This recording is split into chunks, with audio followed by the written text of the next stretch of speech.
in today's decision, and we are talking about none other than the deputy. That is who? Very good. Philomena Mwilu. She was born in 1958 and her career spans for over 35 years. In 1984, she began practicing law in Muthoga, Gaturu and Company, and later transferred to Mutunga and Company Advocates. In 1991 to 1997, she was a senior legal manager at Jubilee Insurance Company, serving in that capacity. In 2000, she was a board secretary of the Electricity Regulatory Board of Kenya, which actually was succeeded by the Energy and Petroleum Regulatory Authority. In 2006 to 2007, she was the deputy chairperson of the Energy Tribunal. And in 2007, she was a board director of Nairobi Water and Sewerage Company. In 2008, she was appointed High Court judge, first serving in the Commercial Court Division in Nairobi and later moved to the High Court in Eldoret. In January of 2012, she was appointed the head of the Environment and Land Division of the High Court. In October 2016, she was shortlisted for the position of Deputy Chief Justice of Kenya after the holder of the position, Justice Kalpana Rawal, attained retirement age of 70 years. Justice Mwilu emerged tops in the interviews, and the Judicial Services Commission picked her to hold the office of the Deputy Chief Justice. In 2017, she was part of the 7-judge Supreme Court bench that had and determined the 2017 presidential election, which was headed by Justice David Maraga, who retired. And of course, the court nullified President Uhuru Kenyatta's re-election and ordered for a rerun. Before you actually wind up there, just giving us a feel of exactly who is going to be or who is forming the 7-judge bench, so to speak. Well, let's take you down to Mombasa County, where we're joined by our very own Junaid Karisa to bring us up to speed with what is happening as Kenyans await that particular verdict on the presidential petition. Good afternoon. It's still morning. Junaid, how are you?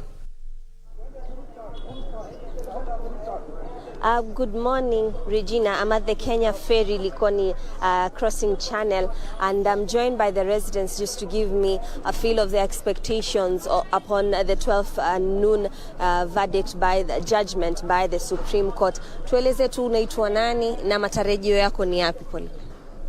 Nataka nishukuru kwa nafasi hii kwa majina Nathan Mokaya. Naomba kwamba yale matokeo tunayongoja kutoka kwa Supreme Court, uamuzi ule utakao toka uwe wa haki na kweli, si haki ya mwanadamu bali haki na kweli ya kutoka juu mbinguni. Tutashukuru na kuipokea na kuendelea mbele. Ungewahimiza Wakenya nini wanaposubiri? Wakenya wawe na amani na utulivu, kwenda kukimbia barabarani. Wanasiasa ni marafiki kule wako, na sisi tubaki kuwa marafiki hapa chini, tuendeleze Kenya yetu mbele. Sawa, asante. Karibu sana dadi. Tueleze tu waitwa nani na matarajio yako leo ni yapi? Mimi naitwa Mr. Jabeso Kwany. Kulingana na matarajio yangu kutokana na hii kesi ambayo iko kwa koti, tutapokea vile itatokea. Mtu yeyote ambaye atatangazwa kwamba ameshinda, sisi ni Wanakenya tunataka tufanya na yeye.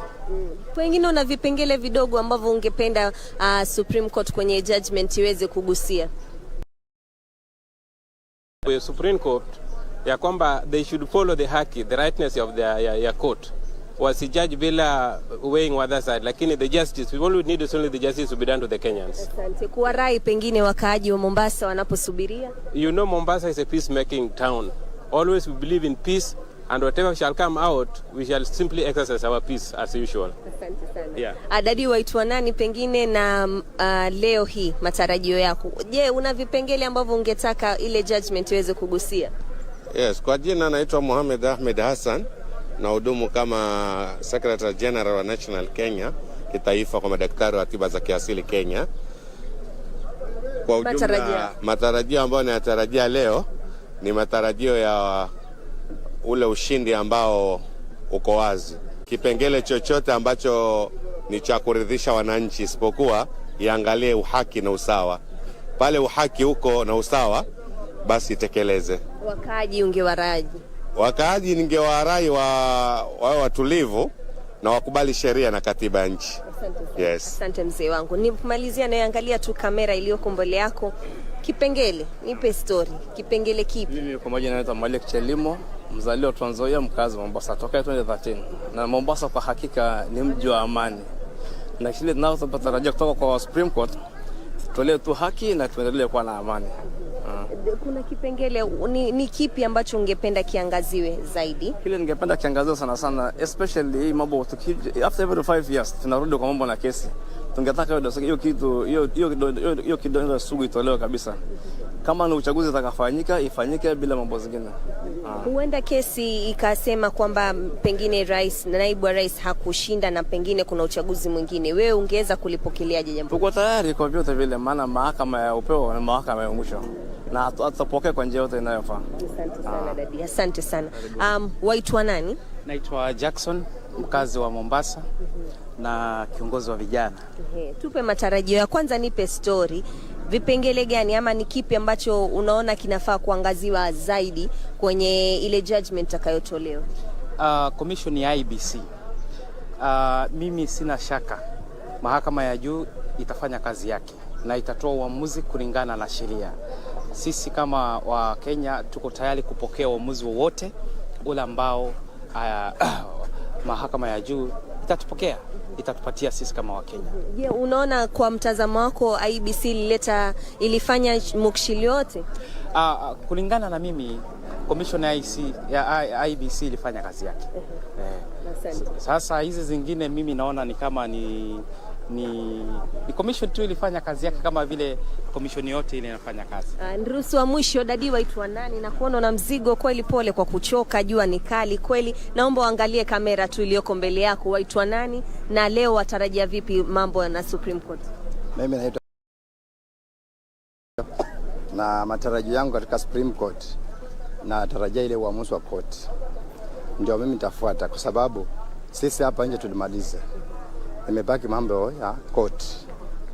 Supreme Court ikitoa uamuzi, sisi kama wananchi tufuate. Tusije tukawatoa fujo kwa sababu hali ya Kenya ni hali ngumu dada. Himizo lako la amani pengine kwa wakaaji wanaposubiri hiyo judgment saa 6 kamili? Mimi naomba wananchi wenzangu wawe wapole kwa sababu hali ya Kenya yetu imeharibika. Sisi tusije tukatoa uamuzi ubaya na ile hali koti imemaliza. Asante sana. Hayo tu dadi, pengine unamalizia wito wako? Mimi nakubaliana na huyu mwenzangu, nataka iwe uchaguzi hiyo uamuzi iwe ya watu uamuzi utakayotokea. Pande huu ama pande wale wataambiwa ni wao, mwingine akubali matokeo. Asante dadi kwa kutuongelesha. Hayo tu ni matamshi tu ya wakaaji wa hapa katika kaunti ya Mombasa. Their clarion call still remains peace for most of the residents of Mombasa. So we have been just walking over, just getting a feel of how the business community is looking like here in Mombasa County. Most businesses have opened, give it like 80% of the businesses in Mombasa have reopened and are waiting, of course, how the day unfolds when it comes to that verdict. And life is as normal as it can be. The normalcy here is being experienced. Just waiting and hopefully that most of the judgment that will be delivered will be in their favor. This is a cosmopolitan town. It has been perceived as an ODM stronghold. However, we have seen that the peace has been maintained since the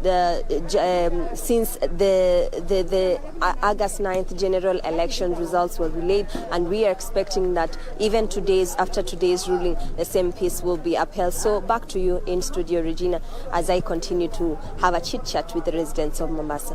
Thank you very much, Junaid, there, just giving us a brief in regard to what is happening down in County 001. The Kenyans are even imploring on their brothers and sisters to continue maintaining peace, a peace that we have witnessed since August 15th there, when we had Wafula Chebukati, the IBC chair, actually pronounce, or rather make the declaration that made that William Samoei Ruto is president-elect. Now we cross over to County 027 in Uasin Gishu, precisely Eldoret, where you can see on our screens there that's our reporter Timothy Kipnusu, who is ready to bring us up to speed with what is happening in Eldoret. Good morning, Timothy. How are things down in Eldoret?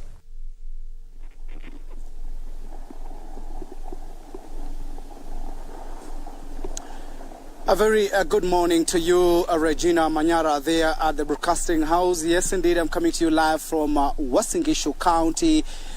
This is the home county of the Deputy President, the President-elect William Samoei Arap Ruto, and we have been traversing a number of places here in Eldoret, and generally the area is calm, but a number of residents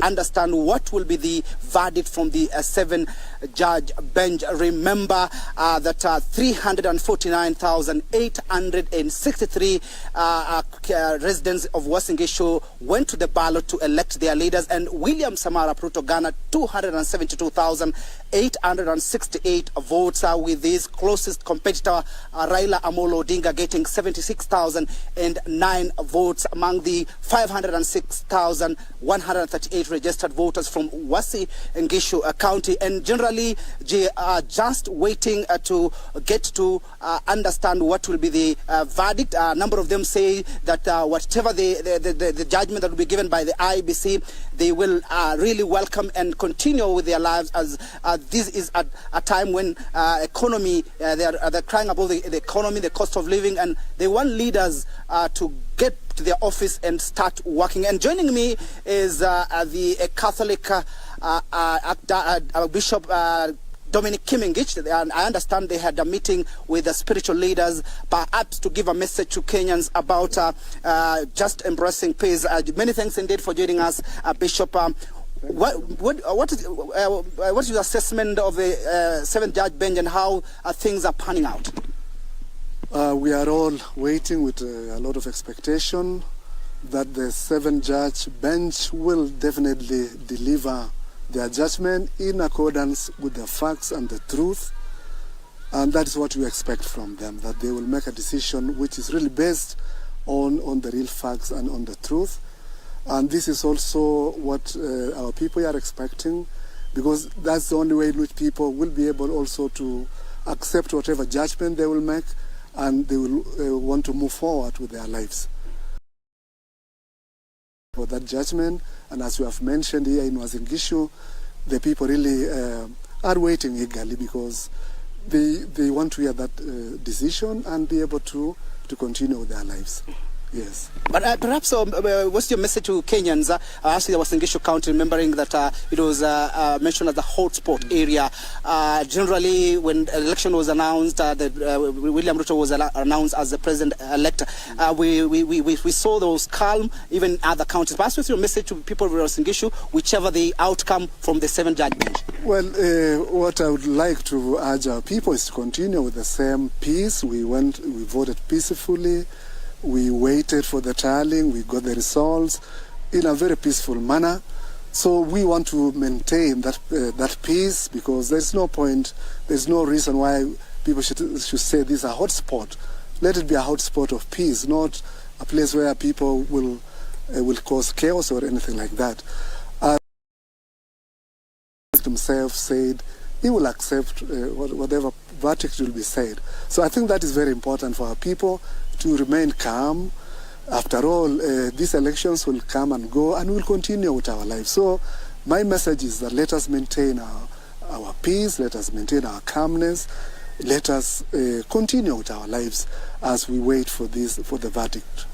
Yes. Perhaps your message to the Independent Electoral and Boundaries Commission, because anytime we go to the election, we always have a number of leaders poking holes on the electoral process. What is your message to the IBC, and of course being an independent body that conducts election in Kenya? Well, being an independent body, I believe IECB tried to do their best. Of course, just like any other institution, any other body, there's nobody who is perfect. And we're also using all these people, they rely on technology. So definitely there could be some mistakes here and there, but as an independent body we have to respect IECB, and if there are reasons, major reasons why maybe they didn't do their work, then that should be looked at. But as an independent body we have to respect IECB and let them continue with the mandate which Kenyans have given them to conduct general elections. Mm-hmm. Yeah. Perhaps your parting shot? Well, let us remain peaceful. We wait. Let us wait calmly. It will be in the next 1 hour or two. We will know the verdict, whether the president-elect now will be declared the winner and he will continue now to be the 5th president of Kenya, or if there's any contrary decision, we'll wait and see. Yes, but for us as Kenyans, let us remember that we are Kenyans. We have to maintain our unity. We are one family. We are one nation. Let us not allow all these things to divide us or to bring any animosity between our people. Let us live together, our lives together. Yes. Many thanks indeed for talking to us, KBC Channel 1. There you have it, Regina. That is Dominic Kimengechi, the Catholic, Eldred Catholic Archbishop, just making his remarks concerning the wait-and-see situation from the 7-judge bench. And of course, the most important thing is that Kenyans should remain peaceful, whatever the outcome. If the 7-judge bench will annul or affirm the win of Deputy President or the President-elect William Samoei Arap Ruto. A number of residents say they are tired of waiting and they want to go back to business, and they are saying that whoever will be elected or whoever will be mentioned as the president or whatever, if they are going to the ballot again, they say they will really welcome that idea, just to ensure that we have the president. The most important thing also they say is whoever becomes the president doesn't matter at all, but the leaders who have been elected down there, ranging from the governor, senator, woman member to the National Assembly, and the member of County Assembly, those are the people they are focusing on to ensure that they have development in this particular country. From me, Timothy Kipnusu, I hand you back to studio, Regina Manyara. Now, before I let you go, Timothy, and I know you're going to be keeping tabs awaiting that particular verdict to be delivered at noon. A quick question to the bishop there. What is his take in regard to, the role that the church, or rather the religious sect has played in regard to the August 9th polls? Maybe you can just ask the bishop that question. We really wanted you... Are you related to the effectiveness? Well, we will be getting feedback in regard to what the bishop there has to say in as far as the conduct of the religious sect has had run up to the elections and even during the elections, and such at a time when we have heard from various denominations they are calling for Kenyans to remain peaceful as they have been. We will be getting to that. Now, some of the shots that you're seeing on screen are just live shots from Milimani there, where the Supreme Court anytime from now, actually exactly 32 minutes from now, is going to be delivering their verdict on the presidential judgment there. Now, to just give you a list, the petitioner, that is Azimio la Umoja,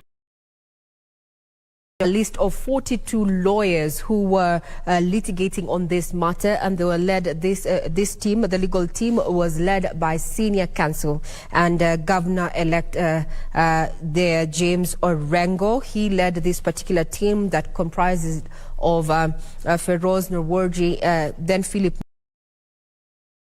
Mogani. Also in that particular team, and I can see we have just seen Tom Omolo there actually cross over. This is part of the Azimio legal team. There are 42 lawyers there contracted for this particular matter. Under the case management team, we had lawyer Paul Mwangi, we had Jackson Awele, Julie Soweto, Velma Mauri, Professor Shihanya, Fred Orego, Dan Manzo as well. Just a slide past there. We saw that is Dan Manzo there, who just crossed there in that particular screen. That is just some of the Azimio team of lawyers there. And as far as the Kenya Kwanza team is concerned, lawyers in this particular petition, and they were led by senior counsel Fred Ngatia, leading a team of 4 first. That is Kioko Kilukumi, Professor Kithure Kindiki. Also, a part of the team, in as far as the case management aspect is concerned, included prominent counsels like Katwa Kigen. This particular team by Kenya Kwanza also featured ICT professionals there. Just to look at, the 50, we had Raymond Bet, Edmond Kiprotich, Geoffrey Rono there, Geoffrey Koech, Duncan Kichamu, who is a statistician. And as we have seen in the dailies even that we have captured, that have been captured, and the headlines there is that it's been an issue around ICT based, the process vis-a-vis the tally, and ICT has been adversely mentioned. What you're seeing is, I think, the team from the Kenya Kwanza team there, as well as Gideon Wegai there, former AG there, walking in with a team of counsels there. And that particular hat made... and we began this particular petition there, and those are some of the color that we saw as we continued the coverage of the supreme battle there, so to speak. Either way, in the next 29 minutes, we are likely to see, we are seeing Wajakoya there with his durag also joining in. You can see this, we are 29 minutes to go, and we are likely to know which way the axle is going to land in as far as the presidential petition 2022 is concerned. I would want to quote some legal what they have had to say in regard to, how confident they are of a supreme victory. And I would want to quote Mahat Somane. And he has been, very key in representing the IEBC there, and says there were no foreigners and no form displayed on the IEBC portal that was not the original, which includes security features. There's been conversation. What has been put on the IEBC portal? Is it a factual? Is it not? Is it a fake? And as by the end of Friday, we had several, hashtags trending on Twitter. Jose Camargo there, who apparently was a name that was adversely mentioned during that particular petition. I'd also want to quote George Morogo, who said that IEBC chairman has made considerations of his staff who are facing arrests and intimidation and decided not to wait another day. This was a question in which IEBC chair Wafula Chebukati found himself the crook, so to speak, in regard to the challenge in the manner in which he made the declaration after the August 9th polls. Now, Zerhabu Johan Mohammed said the Constitution talks about the commission, not the commissioners or the chairperson. He cannot be equal than others. That's a question in regard to matters of... And we have our guests here who have been chipping in and giving their views in regard which way forward as far as IEBC is concerned. And I'm talking about constitutional lawyer Shadrach Wamboi, as well as Gibson Gesso. IEBC, is this where we draw the line? Are we going to change in as far as the electoral law is concerned? After we saw what happened, we have 4 dissenting commissioners. We have a chairperson who... though criminal charges have not been leveled against them, there's been talk around, especially with the petitioner, saying that he should be found culpable of malpractice and that. But by end of today, that is exactly 26 minutes from now, we will know the direction in which we'll take in as far as the August 9th petition is concerned. From the screen, security is quite beefed up at Milimani, as you can see there. Communication made earlier in regard to the roads that are going to be blocked, just to ensure that this particular process runs simultaneously and seamlessly there. And it was made public, and including KBC Channel 1 actually carried that story to just enable you as a duties being asked to remain peaceful and calm as we let the 7-judge bench there, led by none other than Chief Justice Martha Koome, tell us which direction the presidential petition is going to take.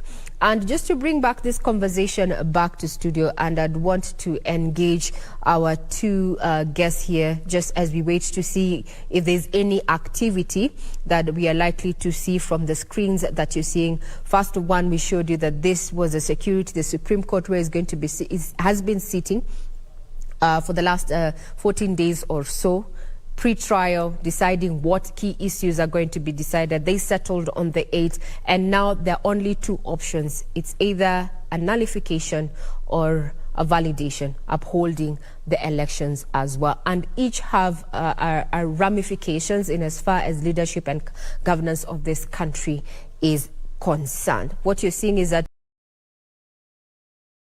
before we have the Supreme Court session on, where we're waiting to have that verdict given there. From the screens, you can see councils continue getting.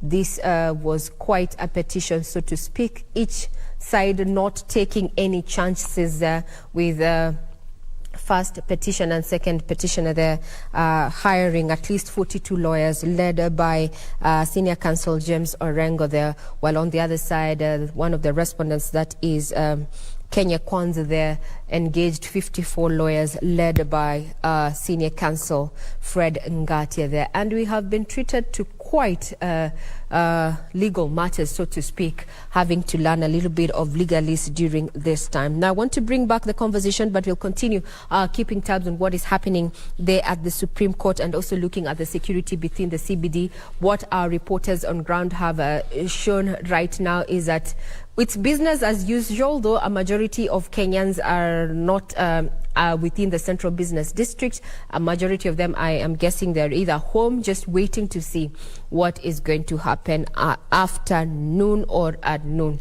Now, Gibson Gesore as well as Shadrach Womboy, I'd want to pick your brains in regard to what is in your opinion, let's start off with you, Gibson Gesore. What is your opinion of how the media has carried itself during the coverage of the August polls up to now, as we speak? Do you think we have done a fine job in comparison, especially to 2007 and 2017? Gesore, let's start off with you. Thank you so much, Regina. That's a very interesting question. The media has really done a good job. Done a good job in a sense that they have been part of the partnership in this electoral process, trying to bring the nitty-gritties or the information as it comes from the IBC or wherever it's happening. And that is something we need to actually shine light upon and say that people have spent tireless, quite a big amount of time trying to cover the election. I remember you were at Bomas, you never slept, you were telling me how tedious it was. It means that's a sacrifice you gave so that we could get the news of what was happening from the tallying center. And there were several journalists across the country, both local and international, who really burned their midnight oil to actually bring to Kenyans what is happening and where it's happening from. And looking at that sense of patriotism, that sense of being alive to duty is something we ask that you don't look back on that, because we really count on you so that we can be able to know or hold the government accountable, IBC accountable, and actually for news. Those are very important aspects, because once you have that, they say information is power, and you actually relay that in the best way possible. Thank you for that vote of confidence. Before I hand over to, his thoughts in regards to media coverage of the election to now. What you're seeing on screen is that this is the inside of the Supreme Court, the makeshift court area from Milimani, where we are expecting any minute from now. It is down to 21 minutes to noon there. We're expecting that the 7-judge bench led by Chief Justice Martha Koome is going to be sitting and will be delivering its verdict in regard to the August presidential petition there. What you're seeing on your screen, we're seeing some counsels there from the Kenya Kwanza team. We're seeing Professor Kithure Kindiki there, as well as IEBC lawyer Mahamat Somane there, who's been very vocal in defending the IEBC, saying that there were all the forms that were displayed by the IEBC portals were all original there. Also further on, I think I can see a lawyer there, Paul Mwangi, I'm not too sure, but we are going to be keeping tabs on that. And as you can see, we are seeing more councils just access the hall in which we are waiting to see, or rather where the verdict is going to be delivered from. Remember, this is a Supreme Court, the apex court of the land, and the decision that is going to be rendered in there is going to be final. And also some light moments there. You see Professor Wajakoya there. George Wajakoya is among counsels who are at the Supreme Court there, and he was among sit in this August polls there under the Roots Party, but with the numbers there, he failed to clinch that. But we will get to know if at all to uphold this election would say that he failed to clinch the requisite votes that were required to declare him the president, so to speak. We are waiting to see, given the constitutional timelines. Actually, with the 7-judge bench sitting at noon to deliver that particular judgment, if you go back to the time, go back in time, as per the Constitution, 7 days, so to speak, 14 days there. So they're exactly 2 hours before the 2 p.m. deadline. Now, Shadrach Wamboi, who is a constitutional lawyer, what is your take in regard to the coverage that the media has given the August polls, pre and up to date as we are? Well, to be fair to the media, I think on an average of 10, I will give the media 7, so that it also gives the media some room for improvement. but as far as timely reporting is concerned, I think the media has done a splendid job. It has done a splendid job as regards a balanced, reporting of issues when it comes to, matters as they are happening. But I think one thing that probably is something that we should look forward to, it's investigative journalism, so that there has been some concerns. There has been some issues about, we begin with the stalemate that we experienced between the commissioners. Perhaps we will have relied even more from the media to establish really what was the problem. Is what Chebukati has been saying really the truth, or is there something more than what is meeting the eye? So probably I think going over and above what has been quite apparent. I think the media has in the previous past told us or taught us so many things from. I think moving forward, there is always some room for improvement in everything that we do. Even with the splendid job that you people have done, the future is for exploiting other avenues or other opportunities. We need to establish so many things other than what we've been seeing just on TV.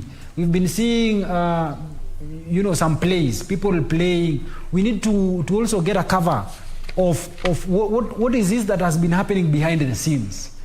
So that we are treated to more. And I think this is something that we live with you. All is not lost.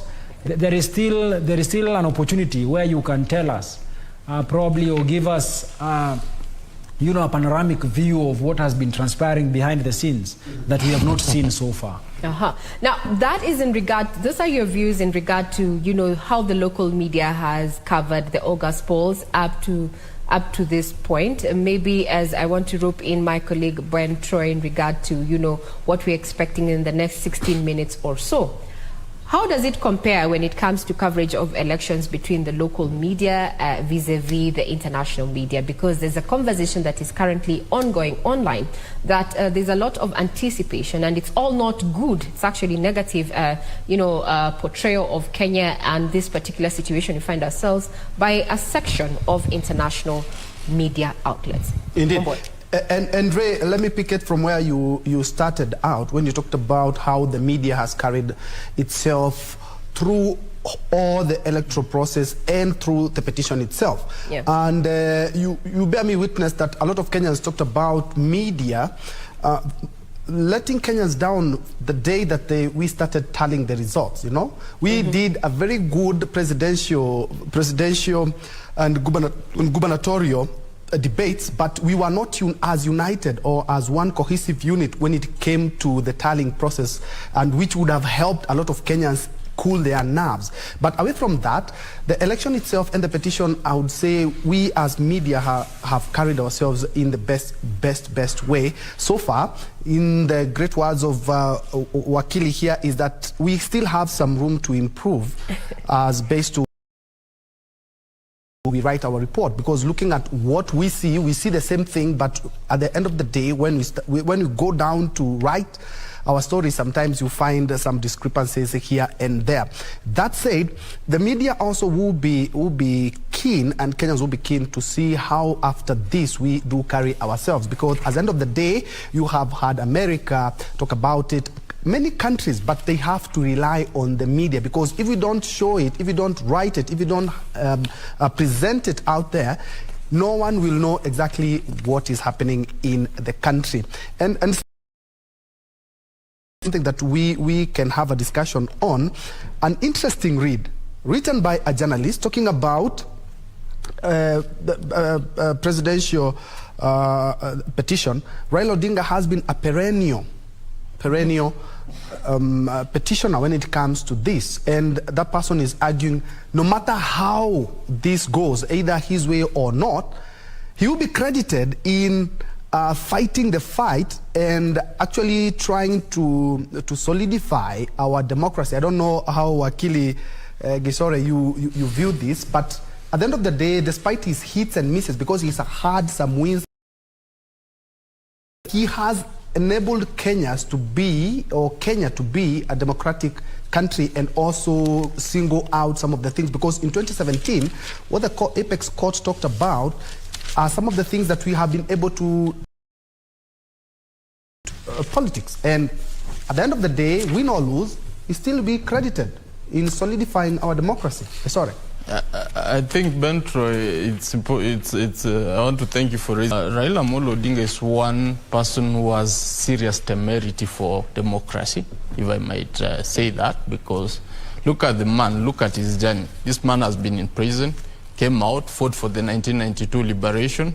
That succeeded. We appealed Section 2A, and then turns back and joins Moi's government, and then turns to throw Moi's government out, or his choice, giving rise to another liberation, whereby we had change of power.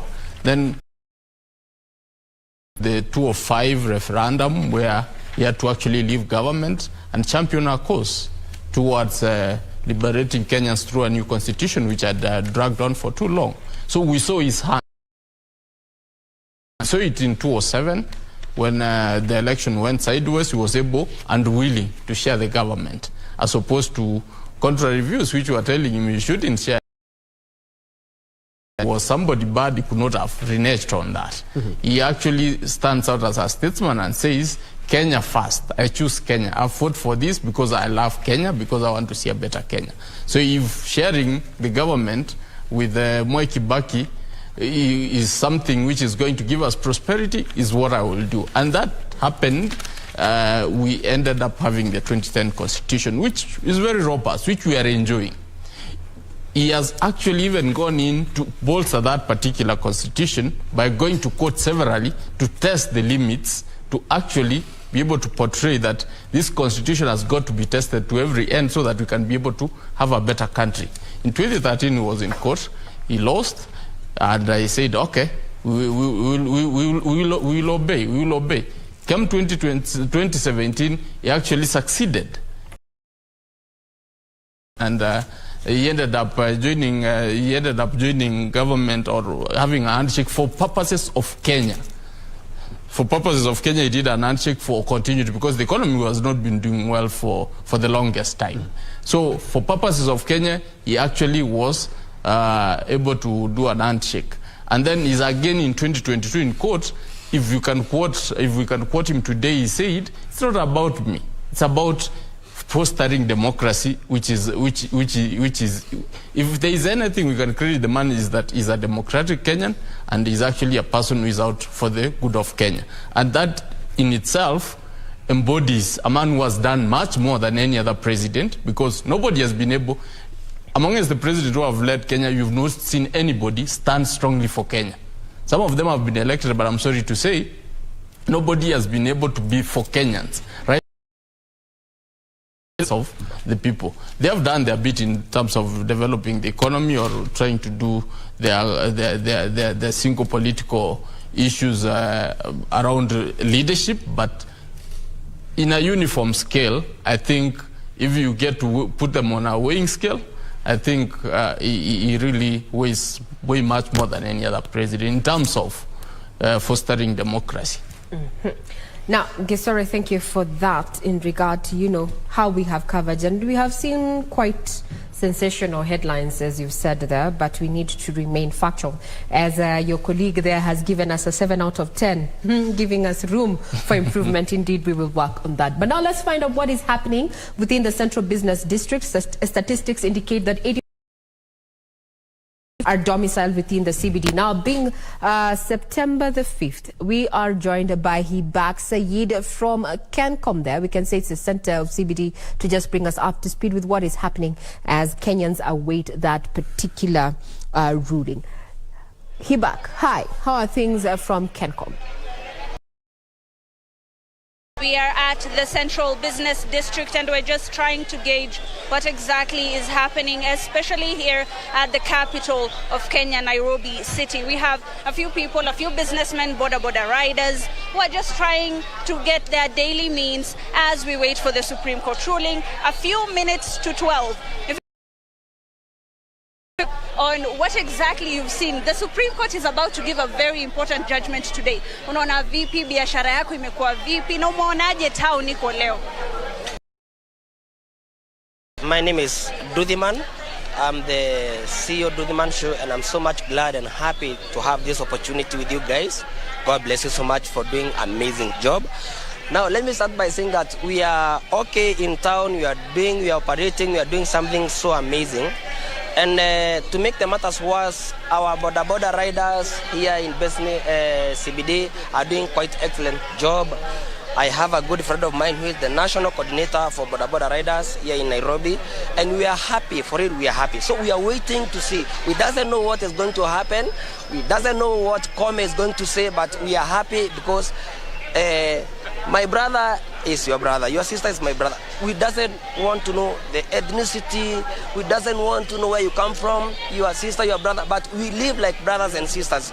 Despite having anything or doesn't have anything, we share the little that we have. So as a border rider who is a journalist by profession, because I've worked with your media or whatever, I'm happy, we are happy. So let me just give a take to my brother and say something. Just to cut you off, Regina, we've been checking around and we've seen that the shops are mostly open, the businesses are functioning quite well, people are conducting their business as they always have. As you can see, we're at Kencom, and most of the matatus are carrying people just as they always do. People are waiting, yes, for the ruling by the Supreme Court, but people are going about their business here in Nairobi City. If maybe we could have the opinion of a Kenyan, unaonaje kuhusu hii Supreme Court ruling? Unaonaje, nini unatarajia? Okay, kwa majina ni Victor Chiteri from Kibra. Yenye ningependa tu kusema ni those results of the CJ has announced the results. Let us take as normal so that we can continue with our normal work, so that people can continue with their normal business. Thank you. Well, I'm going to have to give it back to you, Regina. We're still going to be traversing Nairobi City, and maybe we'll go to another street within the Central Business District and to just see what exactly happens as the day progresses and as the judgment comes. Back to you in studio, Regina. Thank you, Hibak, for that quick update. I can see, yes, Kenyans quite still being Kenyans, trying to make light of the situation, even as it remains, on tenterhooks. We remain on tenterhooks. We should expect come the next 6 minutes there, and we are live. We have our reporters there on ground, including Serafina Ruby, who is going to be bringing us up to speed with what is happening. Kenyans asked to remain peaceful as we wait the 7-judge bench there to make a ruling in regard to the August presidential petition. What you're seeing on your screen, those are live pictures from Milimani there. We have seen various councils have arrived. We have Kithure Kindiki there, who is part of the Kenya Kwanza legal team. There is Katwa Kigen just crossing your screen there. Further ahead there, we are also having other councils who are either have been representing the respondents or the petitioners there, all looking calm. At the end of the day, we have there has to be peace and justice going forward. We are all brothers and sisters there. Now, I'd want to hand it over, rather take it to you back to you, Troy, there. We were talking about the performance and the conduct of the media during the election, and even at the point where we are right now, focusing on the presidential petition. And from Hibak Said's link there, you can see there's a Kenyan there who has introduced himself as Nduthi Man. And what I am actually proud of is that during this particular election, we did not have an issue of, sensation, so to speak, with the Githeri man aspect and such. We did not see this. We kept it to matters of fact. And I would want to say, let's toot our own horn as a media fraternity there. But it was a light moment to try and see that those are he back there calling guys to tell them, hey, you need to watch us. You need to watch us from KBC Channel 1. I'm live. Well, we also want to welcome your feedback. You can get us on Twitter on KBC Channel 1. But before we get to read what you have to say on Twitter and the expectations, we want to take you down to Kibra, where we're joined by my colleague Irene Mchuma Odim to bring us up to speed with how things are looking like in Kibera. Good afternoon.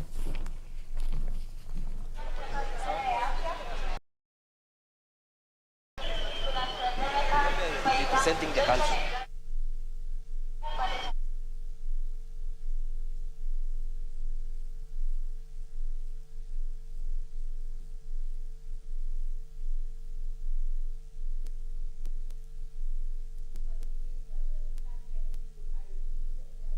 Get the sound corrected. We'll be getting back to you. We are domiciled in various parts of the country just to keep tabs on what is happening as we await the much anticipated verdict on the presidential petition of August 2022 there. Security has been beefed up. A communication was made to Kenyans, especially who are operating within the central business district. Various roads were closed, including Gong Road there at the junction of NHIF there, as well as, some motorists redirected not to use the Haile Selassie Avenue there to just try and keep crowds out of Milimani there, where the 7-judge bench is going to be giving its ruling.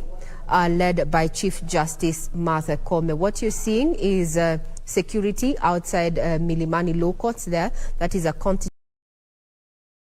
as a general service unit, and inside there we're seeing a council made up of various. There you go. We have Soweto there. Council Soweto there.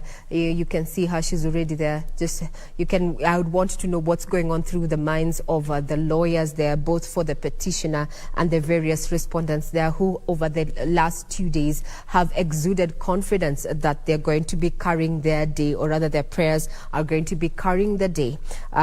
In the next 1 minute, we are expecting the 7-judge bench there. We are seeing Feroz there, Luigi,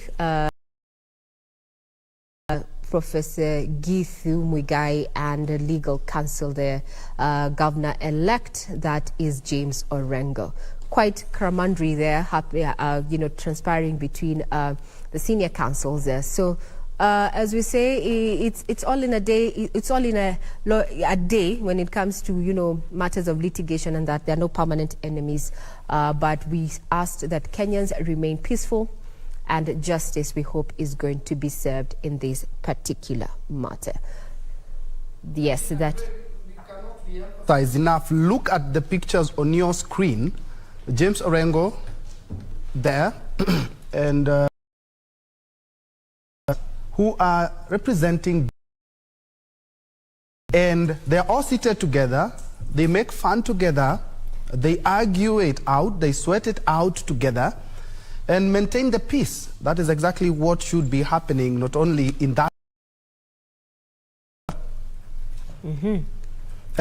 Before we crossed over to Irene, we were talking about how, despite the fact that he has had some hits and misses in presidential petition, is that he has been able to bolster our democracy in regards to electoral matters. And I would like to pick Shadrach's mind on the same, is despite that Raila has won and lost some of the petitions, he has actually helped the electoral system in the country. That was an interesting read. I was reading from a journalist as well. And on the 7 out of 10, yes, I do agree, because there are some journalists still talking after judgment today, because it's the final product of what they have been hearing for the last couple of days. Wamboy, I would like to pick your mind on the same. Well, there is a lot to admire from the two gentlemen who have been, you know, entertaining us with this presidential dispute. And one thing Dr. William Samoei Ruto first is his spirit of resilience. That spirit of, you know, when he wants it, he goes for it. I mean, that is something admirable from his humble background. That is something that you will have to admire and acknowledge. On the other hand, you must acknowledge the kind of contribution that the Right Honorable Raila Amolo Odinga has given us as a country. So many things. I mean, the laws that we currently enjoy have you know, we actually enjoy them largely because of the contribution he has made, the kinds of pain he has had to go through. You know, you speak of the multi-party, us becoming a multi-party democracy in the year 1990s. I mean, that is his contribution. His fight against the Moi utilitarianism, I mean, that is his contribution. Most of us have studied to an extent, and we appreciate the jurisprudence that has been created by Right Honorable Raila Amolo Odinga. When you go to school, some of the things that lecturers teach is the jurisprudence that has emanated from the 2013 jurisprudence, which if Raila Amolo Odinga had not desired to go through that route, if he had not paid the security of cost of 1 million and paid the filing fees of 500,000 shillings, probably we will not have learned or gotten an opportunity to understand the law deeply the way we have understood it. Then, champions are actually made from people who try. Sometimes they fail, because if you not ever succeed, you will fail.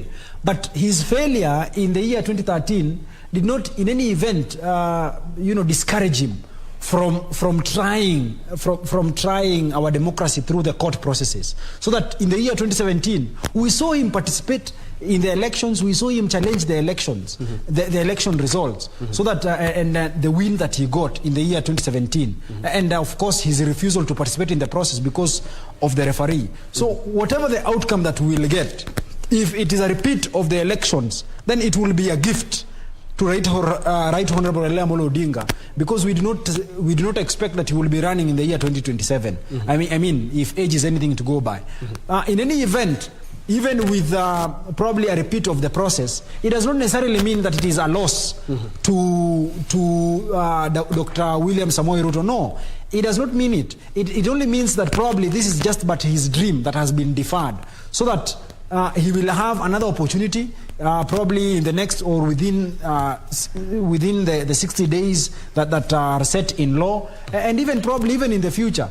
I mean, Right Honorable Dr. William Samoei Ruto is a young man who has a lot of life in himself. I think today he should be turning 55 years of age. Really, he has a lot. Yes. Now, one boy, right? Let's get to hear what is happening down in Kibra, where we're joined by Irene Mchuma-Odim there to just bring us up to speed with what is going down there. Good afternoon, Mchuma. How are things at Kibera, or rather in Kibera? Regina, good afternoon. We are coming to you live at Kianda area in Kibra constituency. Earlier on, areas, and Regina would say it's business as usual to a huge number of residents here.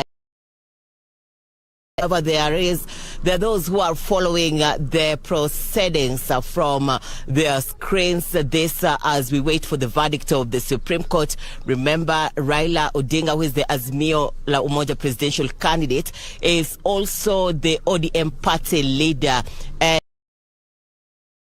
Time and again, giving him a back wherever he's making a move politically. And interestingly, Regina, unlike what many people would anticipate, that many people will remain at home and not go back to the business, is business as usual for many residents here in Kibra constituency. In fact, the shopkeepers, the tailors, the welders are going on with the business as usual. The matatu operators, boda riders.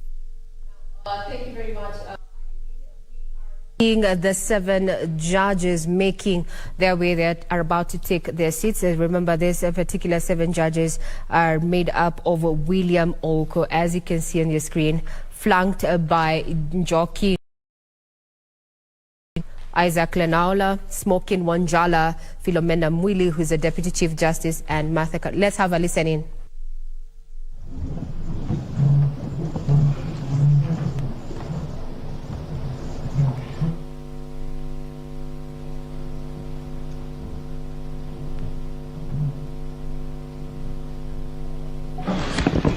Good afternoon and welcome to the Supreme Court of Kenya for the delivery of judgment in Presidential Election Petition number E005 of 2022 as consolidated with E001, E002, E003, E004, E007 and E008 of 2022, Raila Amolo Odinga and 6 others versus William Ruto and 13 others. The Honorable Court is presiding. Thank you. Very good afternoon, ladies and gentlemen. Yes, this is the judgment of the court, which is delivered pursuant to Rule 23(1) of the Supreme Court Presidential Election Petition Rules 2017 in the presidential election held on 2022. This is an abridged version of the judgment. The full judgment will be delivered after 21 days.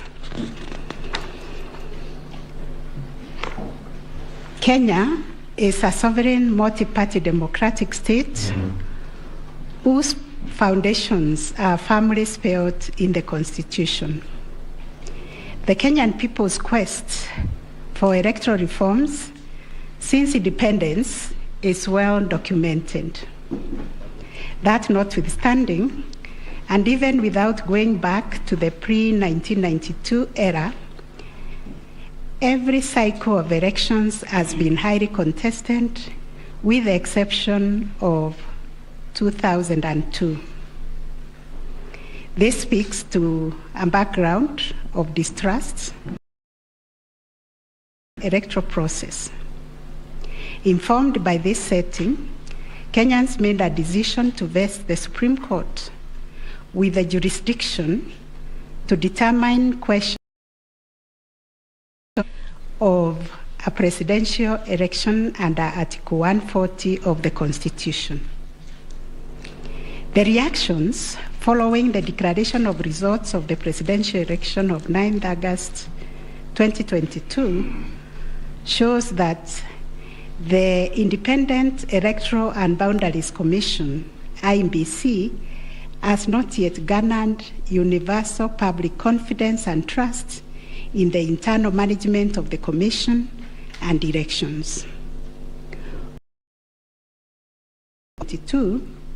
6 days after the general elections were held, Mr. Wafula Chebukati, the chairperson of IEBC, announced the following results. Raila Odinga, 6.942,930 votes, representing 48.85%. William Ruto, 7.176,141 votes, representing 50.49%. David Wahiga, 31,987, representing 0.23%. George Wajakoya, 61,969, representing 0.44%. Based on the aforesaid results, the chairperson of IEBC declared William Samoei Ruto the first respondent, the presidential candidate for the United Democratic Alliance Party, as the president-elect. This declaration has precipitated a total of 9 presidential petitions that are filed before us, to wit, number 1, presidential election number 001 of 2022, John Njoroge Kamau versus Wafula Chebukati and 3 others, and Raila Amolo Odinga and 7 others named as interested parties. The second petition is presidential election number 002 of 2022, Youth Advocacy Africa and another versus IEBC and 12 others.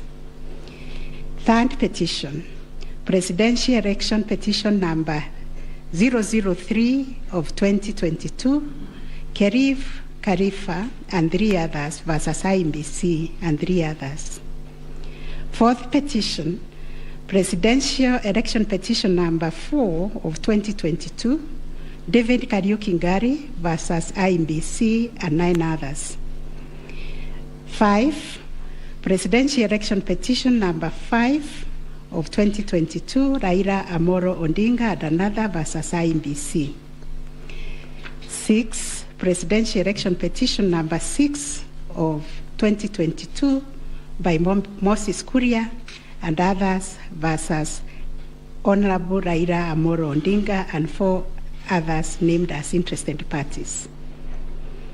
Number 7, presidential election number 007 of 2022, Okia Omtata Okoiti and others.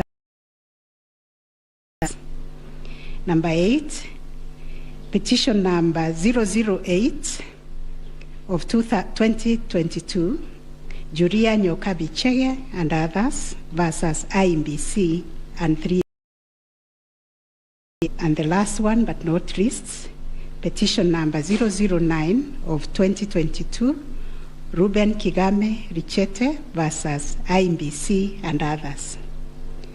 In addition to these petitions, we received a total of 24 interlocutory applications and which were filed in this court. 2 of the presidential election petitions were struck out. That is petition number 006 and 009 of 2022 for failure to meet the constitutional threshold of the Constitution.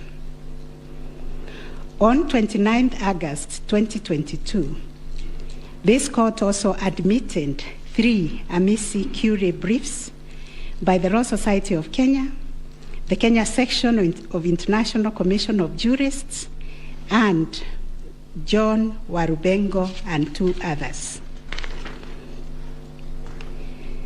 Upon perusing and considering the issues raised in the remaining presidential election petition, numbers 001, 002, 003, 004, 005, 007, and 8, the responses and the submissions filed thereto, this court found that all the 7 petitions substantially raised similar issues and sought similar reliefs. Consequently, on 30th August 2022, this court ordered that the 7 petitions be consolidated and designated Presidential Election Petition number 005 of 2022 as the read file. From the consolidated petition filed and submissions filed by all the parties, the court crystallized the following issues for determination. And those issues are there. We have repeated them several times. I will not read them. Having considered and deliberated upon the consolidated petition, the attendant responses, submissions, and also considering the nmucui briefs, we now make the following determination on issue number 1, which is whether the technology deployed by IEBC for the conduct of the 2022 general elections met the standards of integrity, verifiability, security, and transparency to guarantee accurate and verifiable results. As noted in the introduction, lack of trust in the electoral system has endured in Kenya for a long time. This led to the introduction of electoral technology following recommendations made by the Independent Review Commission on the general elections held on the 27th December 2007, popularly known as the Kriegler Commission report. That report recommended integration of technology into Kenya's electoral process for registration, identification of voters, and transmission of results. These were enacted in Section 44 of the Elections Act 2011. By this statute, IEBC is enjoined to adopt technology in the electoral process. As a consequence, the IEBC developed a technology known as Kenya Integrated Electoral Management System, KIMS, making Kenya's election process as it employed both technology and manual processes.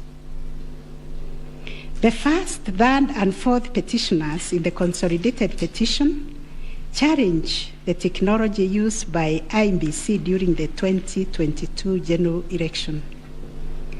They plead that the manner in which technology was deployed and utilized fell short of the prescribed constitutional and statutory standards. As regards the audit of the range, they urge that IEBC, pursuant to its elections operations plan, committed itself to conducting an audit of the range 31st March 2022. To the contrary, they arrange it only publicly availed the audit report on its website on 2nd August 2022, which was only 7 days to the elections. In this report, it was noted that the auditors established serious to the electoral process, including numerous cases of change of voter stations without knowledge or approval of the affected voters. Grant of INBC, IDMs to 14 user accounts and related to voter registration. Reducing the accountability of user activities in the register of voters. Presence of 11 active generic accounts on the MBIS application and the 2 MBIS users with the same logging identification.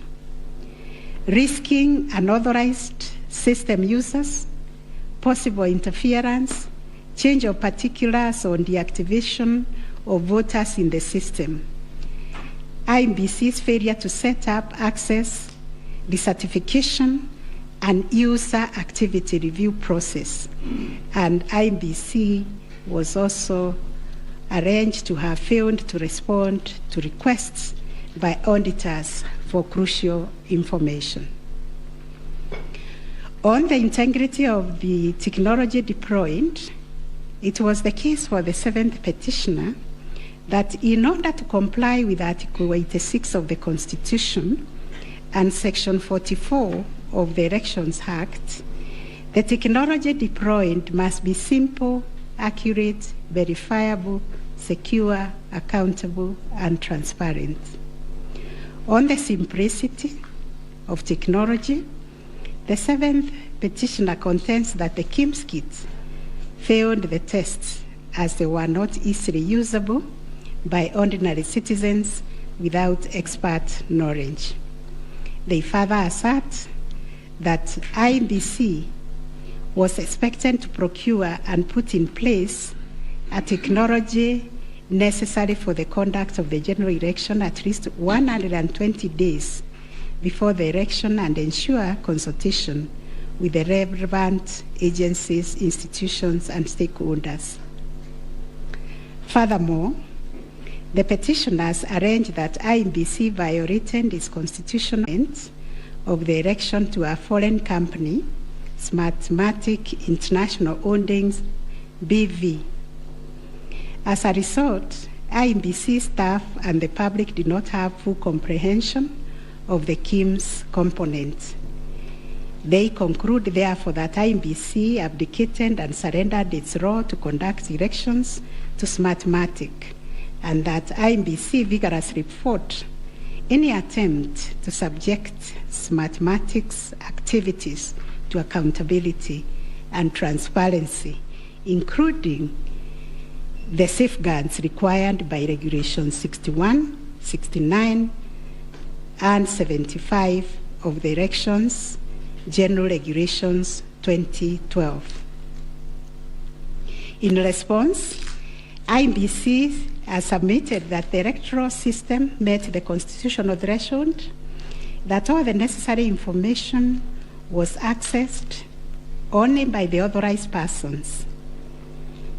The information was accurate, complete, and protected from malicious modification, either by authorized or unauthorized persons. INBC maintained an audit trail on activities related to information, and that the information was available and could be authenticated through the use of various security features. In further response, INBC contended that they engaged KPMG on 7th April 2022 to conduct the register of voters, which was submitted on 18th June 2022. In addition, it issued a briefing on the report on 20th June 2022, summarizing the thematic areas therein and disclosing its findings as well as actions taken to remedy the issues identified. It also conducted its annual audit in compliance with Regulations 11 and 12 of the Election Technology Regulations 2017 and a certification of compliance issued to it on 3rd August 2022. INBC relied on sworn affidavits by Michael Ouma, Moses Sunkuri, and Hussein Majan on 26 August 2022, which were to the effect that it published the interim report by KPMG on 8 June 2022 and embarked on remedial measures aimed at effecting the recommendations ahead of publication of the final report. It was ascertained that it could not publish the full final audit report, as doing so would compromise the integrity and security of the electoral technology system, considering the provisions of the Data Protection Act, which imposes a duty to protect the data of Kenyan voters. On the other hand, the first and second respondents urged that even if there was failure of technology, it did not the presidential election. Upon considering all the printing submissions and the ICT scrutiny report, which fully examined the IEBC's result transmission system, RTS, we are not persuaded by the allegation that the technology deployed by IEBC failed the standard of Article 86A of the Constitution on integrity, verifiability, security, and transparency for the following reasons. One, whereas it is true that the KIMS 35 polling stations, 86,889 voters were granted the right to vote manually, and the requisite forms 32A were duly filed. This happened successfully in Kibwezi West constituency and parts of Kakamega County. Two, while the audit report was released to the public 7 days before the 9th August election, the register at the election without any apparent anomalies. 3, Smartmatic was procured to provide the necessary technological infrastructure, as IEBC did not have the capacity to do so. No credible standard of proof of access to the system by unauthorized persons was adduced by the petitioners. The scrutiny report prepared by the registrar of this court did not reveal any security breaches of the IEBC's RTS. IEBC successfully deployed a biometric voter register system which captures unique features of a voter's facial image, fingerprints, and civil data to range details across the country and also in the diaspora. The BVR captures a voter's facial image, fingerprints, and civil data, which features are unique to each of the voter. In compliance with Section 6A of the Elections Act 2011, IEBC opened the register of voters for verification of biometric data by members of the public for a period of 30 days. Thereafter, the register was revised to address issues arising from the verification exercise. KPMG then audited the register, and we are satisfied that the inconsistencies and inaccuracies identified during the audit were somewhat successfully addressed. The second issue was whether there was interference with the uploading and transmission of Forms 34A from the polling station to the IEBC public portal. The first petitioner arranged staging that a person who had access to the RTS intercepted, detained, or stored Forms 34A temporarily to convert or manipulate it before uploading it on IEBC's public portal. It is arranged also on 11th August 2022, IEBC dumped over 11,000 Forms 34A on the public portal between 11 to 11:09 hours. To rebut this allegation, IEBC and its chairperson, 6th August 2022, denied staging and unauthorized intrusion of the RTS. In that regard, they urge that every image of Form 34A was uploaded immediately after the transmittal of results, evidenced by the timestamp. Similarly, the first respondent denied these allegations. Our finding: 1, no credible evidence was presented to prove that anyone accessed the RTS to intercept, detain, or store Forms 34A temporarily before they were uploaded to the public portal. The allegation that 11,000 Forms 34A were by staging was similarly not proved. 2, the allegation that IEBC, its officials and strangers used a tool to tamper with the Forms 34A before converting them to the portable document format, that is PDF, that eventually appeared on the public portal, was sufficiently explained when IEBC demonstrated how KIMS captured and transmitted the image of Form 34A. Accordingly, we dismiss that allegation.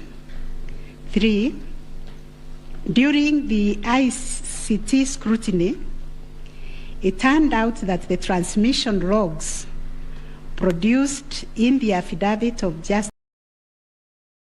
were of no probative value. The registrar's report shows that the original Forms 34A from the contestant polling stations, which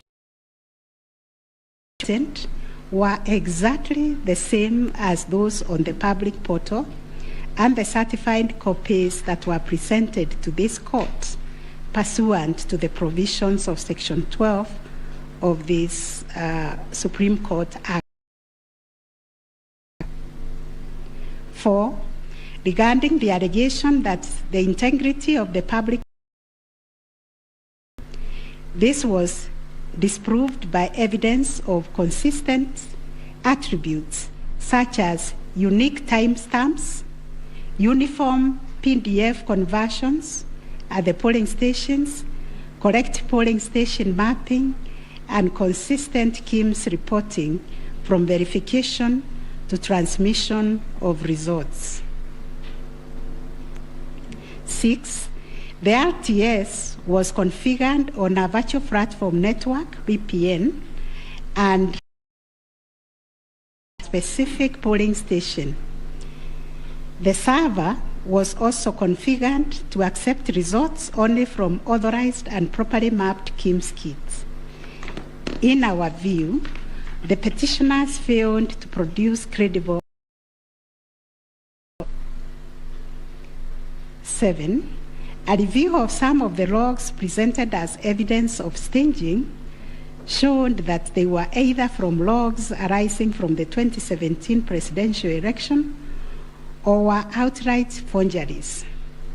In our considered view, there was no evidence of a man-in-the-middle server configured to the IEBC's VPN network, and no evidence was produced to show that the chairperson of IEBC and staff were part of the arranged conspiracy to stage the transmission process. 9, whether there was a difference between Forms 34A uploaded on the IMBC public portal received at the National Tallying Center, and Forms 34A issued to the agents at the polling stations.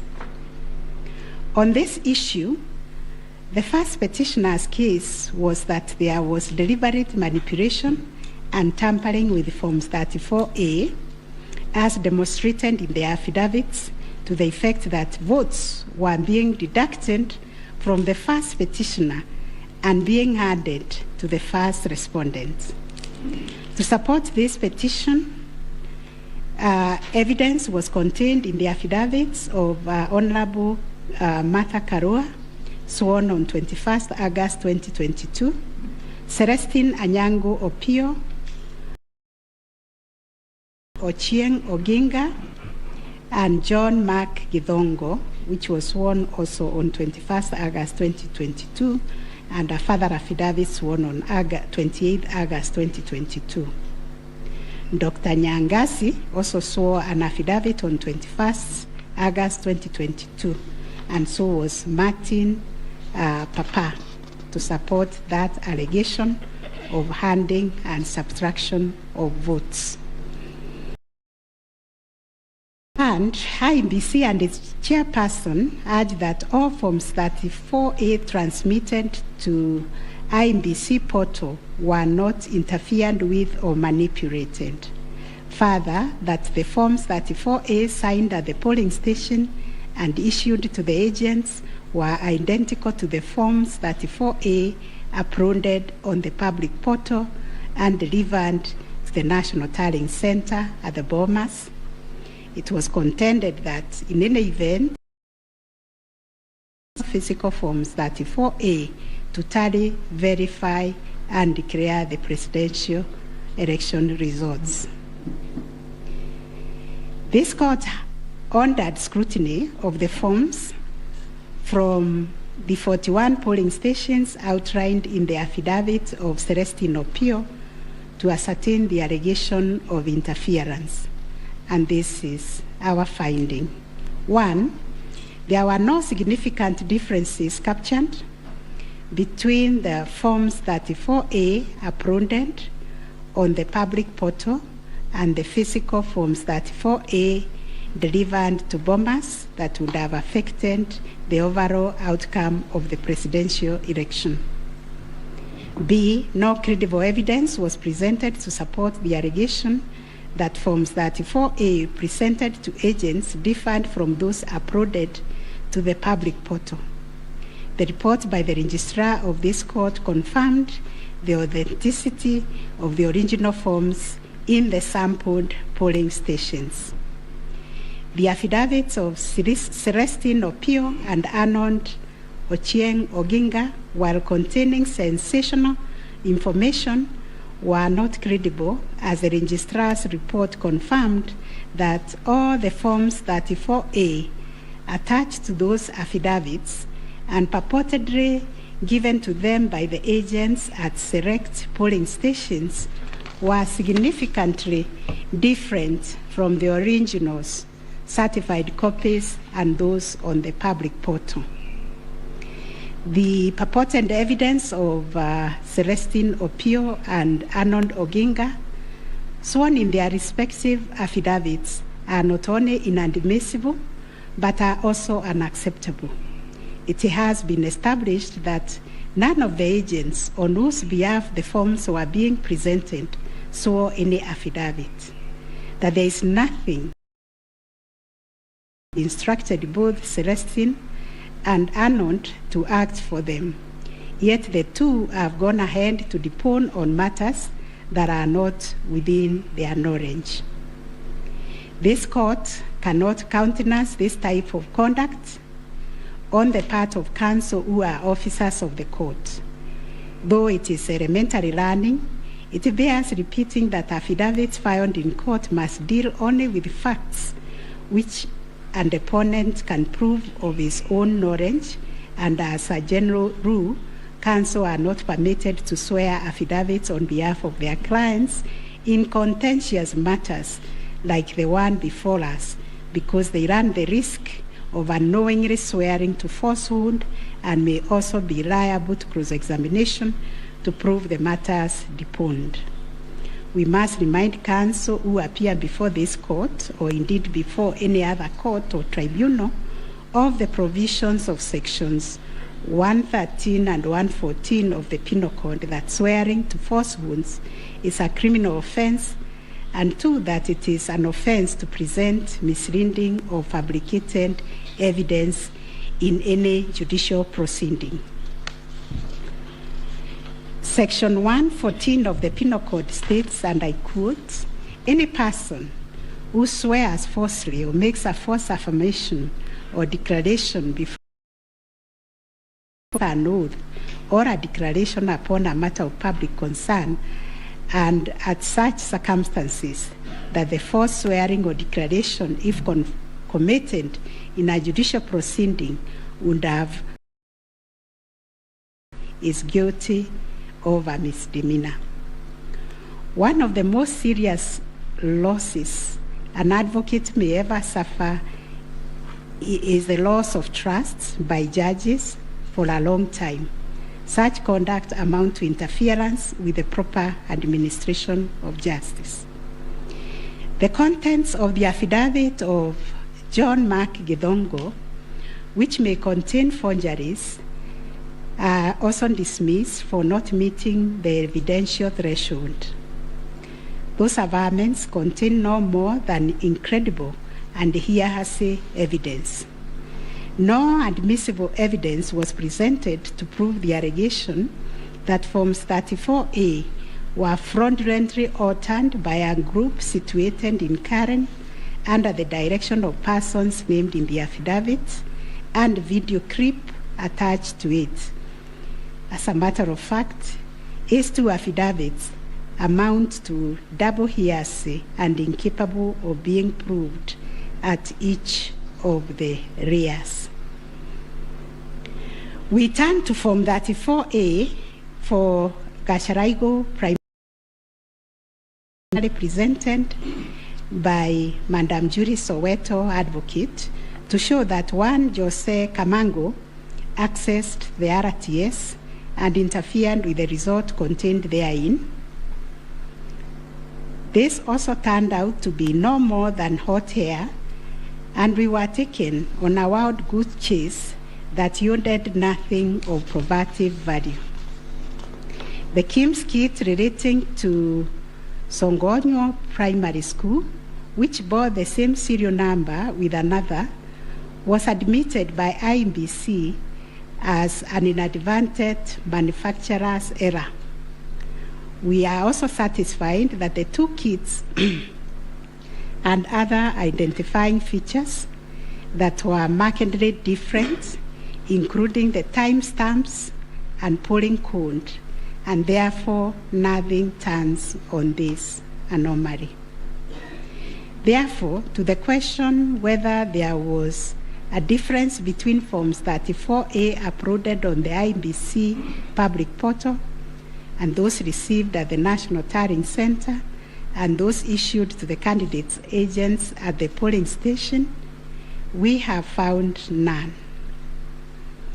Issue number 4, on whether the postponement of gubernatorial elections in Kakamega and Mombasa counties, parliamentary elections in Kitui, Rural, Kachiriba, Rongai and Pokot South constituencies, and electoral ones in Nyaki West, in North Imenti constituency, and Kwanjenga in Embakasi South constituency, resulted in voter suppression to the detriment of the petitioners, and especially in Petition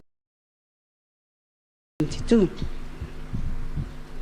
It is common knowledge that IBC postponed elections for various seats during the general elections of 9th August 2022 due to mix-up of ballot papers in the above-named electoral units. It is the combined case of the first and second petitioners that, in terms of Articles 136, 2A, 177, 1, and 181, as read with Article 1, 1 of the Constitution, BC, and no jurisdiction to postpone elections in those areas.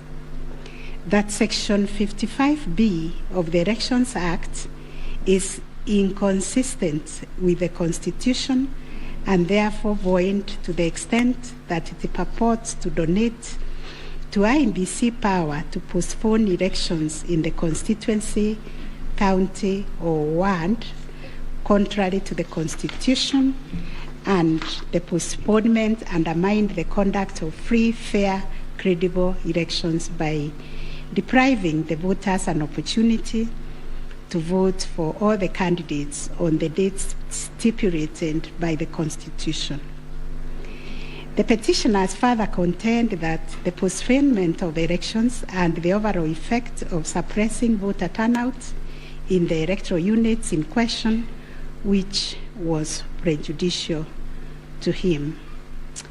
Both the first and third petitioners also believe that elections were deliberately postponed in Kakamega and Mombasa counties. It was arranged that these areas are considered to be first petitioner strongholds, and as such, the postponement of elections worked to his disadvantage and handed that benefit to the second respondent. These assertions were denied by IEBC and its chairperson. They, however, admitted that they experienced confusion with the printed ballot papers and explained that they only discovered the mix-up on the eve of the election when the ballot papers were being distributed to the polling stations. That as a practice, ballot papers can only be opened on the eve of the election, and that by the time the mix-up was discovered, it was logistically impossible to print and replace the ballot papers in time for the elections. For this claim to succeed, it must be demonstrated first, IEBC and no authority in law to postpone the elections, and secondly, that the postponement was deliberate and calculated to suppress voter turnout so as to affect the result by reducing the petitioners' overall votes. We've looked at the provisions of Section 55B of the Elections Act, which provides for circumstances when elections can be postponed in a particular electoral unit, including in cases of emergency. We are therefore satisfied that on the basis of the foregoing provision, the third respondent and the requisite power to postpone election in the constituencies, counties, and wards in question. Voter suppression, we note that voter suppression is generally recognized as a political strategy which takes many forms, but whose practical effect is ultimately to reduce voting by deliberately discouraging or preventing targeted groups of people from exercising their right to vote and thereby to influence. It therefore goes against the letter and the spirit of Article 38, which guarantees every citizen the right to make political choices based on universal suffrage. As regards this allegation, it has not been shown that by postponing elections in the named electoral units, IEBC acted in bad faith or was influenced by irrelevant factors and considerations. From the explanation tendered, we are satisfied that the postponement was occasioned by a genuine mistake, which in our view could have been avoided and the members and staff of IEBC been more diligent when they went to inspect the templates in Athens, Greece, where the printing of ballot papers was undertaken. In the absence of any empirical data, we cannot find a basis upon which to conclude, as a matter of fact or evidence, that postponement affected voter turnout, as a consequence of which the first petitioner alone, as a presidential candidate, suffered disadvantage. At any rate, the nature of the ballot being an individual decision and secret, there may be other factors to which the turnout in the named units can be attributed. From the evidence on record, however, it appears to us that 2022 general election recorded one of the lowest turnouts since the introduction of multi-party political systems some 30 years ago. Turnout, it affected all the 6 categories of candidates, and its explanation, in our view, lies elsewhere, but certainly not a calculated suppression. On the other hand, in rebuttal to these claims, IEBC illustrated with examples to our satisfaction that there was no nexus between the postponement of elections and voter turnout in the affected units, far from the fact that this claim was undoubtedly just another red herring. It has nothing to do with the question under review, and accordingly we reject it and hold that there is no proof that the postponement resulted in voter suppression to the detriment of the first petitioner. Whether there were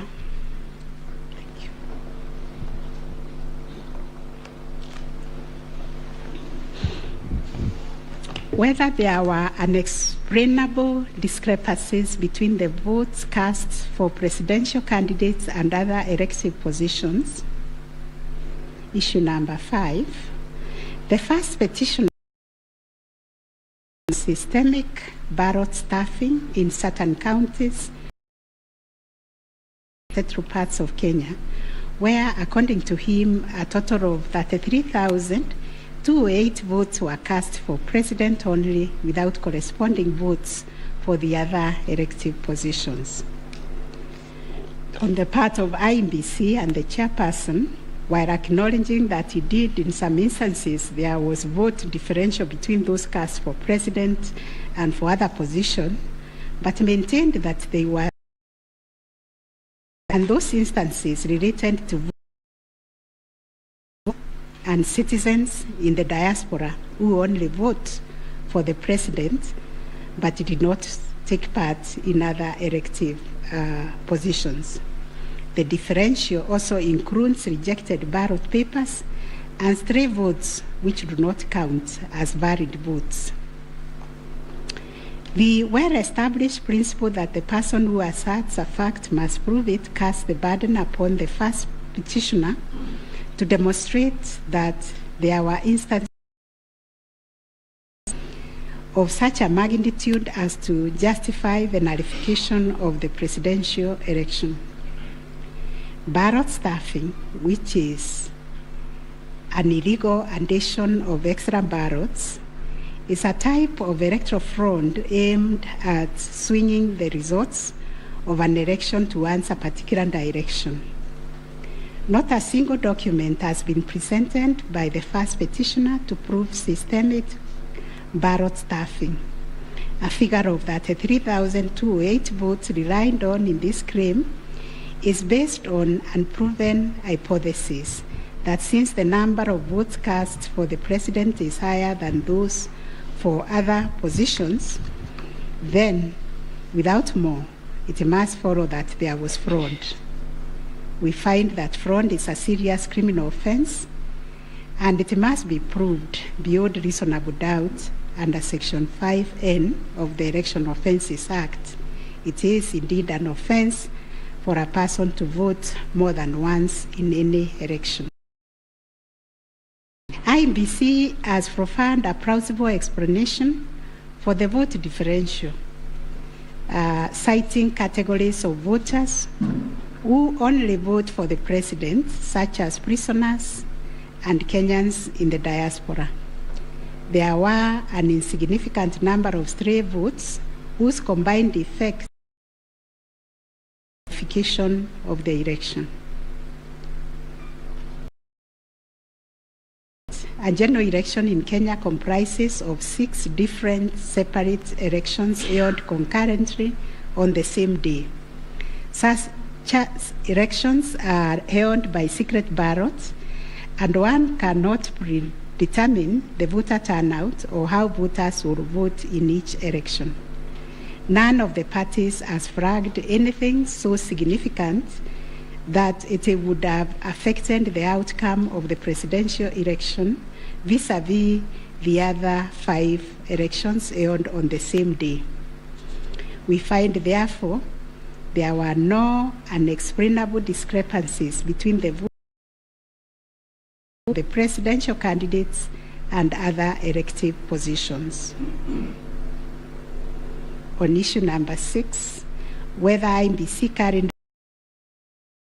tallying and declaration of results in accordance with Article 138, 3C, and 138(10) of the Constitution. This issue arises from the printings in all the petitions as consolidated. Based on the said printings, the affidavits sworn in support thereof, and the written and oral submissions by parties, two viewpoints, scope and application 3C and 10 of the Constitution have been advanced. On the one hand, the petitioners submit that pursuant to the foregoing provisions, the role of verifying and tallying of votes as received from polling stations countrywide is vested in the Commission as a corporate entity and not the chairperson of the Commission. It is their argument that the chairperson cannot undertake this task to the exclusion of. They submit that the language of Article 138(3)(c) does not envisage a situation can arrogate to himself unfettered authority to verify and tally the results at the National Tallying Center without involving the other commissioners. Such action, they contend, would not only be unconstitutional, but would be sufficient ground without more to nullify an election of a president-elect. In support of their argument, the petitioners cite the Court of Appeal decision in IEBC versus nmucui and 5 others as affirmed by this court in the case of Raila 2017. The petitioners further submit that Regulation 87(3) of the Election General Regulations is unconstitutional to the extent that it purports to vest the power of verification and tallying in the chairperson of IEBC. On the other hand, the first, second, and third respondents submit that power to verify of a presidential election at the National Tallying Center is the exclusive preserve of the chairperson. According to them, there is nothing unconstitutional about Regulation 87(3) of the Elections General Regulations. The said regulation, the respondents submit, makes no mention of commissioners other than the chairperson. At any rate, the respondents argue Article 138(3)(c) of the Constitution does not envisage a situation where it is the commissioners who personally undertake the task of verifying and tallying the results as entered into the thousands of Forms 34A. Such an undertaking would be humanly impossible, they submit. For good measure, the respondents submit that Section 11A of the IEBC Act provides that the chairperson and members of the Commission are responsible for the formulation of policy and strategy of the Commission and oversight. In their view, the Act does not contemplate a situation where commissioners would be directly involved in the verification and tabulation of presidential election results. The task of verification and tallying, as stated by the respondent, is executed by the staff of the Commission under the direction and supervision of the Commission Secretary, who in turn reports. As to whether the chairperson acted unilaterally in verifying and tallying the presidential National Tallying Center, the petitioners claim that he did. This is what happened. It is the petitioner's case that the chairperson published an illegal Gazette Notice number 4956 of 2022, in which he designated himself as the presidential returning officer, a position unknown in law and the Constitution. Having done so, the petitioner stated to conduct the verification and tallying process to the exclusion of other commissioners, each of whom he had assigned territorial roles and related to the verification and tallying exercise. On his part, the chairperson of IBC submitted that although he has the exclusive authority to verify and tally the presidential election results as received at the National Tallying Center, he did involve the other commissioners in the exercise before eventually declaring the final results. He submitted that he did this in the spirit of teamwork. The chairperson of IBC states that indeed the 4 commissioners were involved in the preparation of the 9th August general elections from the time of their swearing into office all the way to the verification and tallying of results at the National Tallying Center until they withdrew from the exercise just when he was set to declare the final result. Having considered all the parties' submissions, we find that pursuant to Article 138(3)(c) of the Constitution, the power to verify and tally presidential election results as received at the National Tallying Center vests not in the chairperson of IBC, but in the Commission itself. The latter carries out this exercise through its secretariat staff, technical personnel, and any other persons hired for that purpose under the oversight and supervision of the chairperson and the other members of the Commission.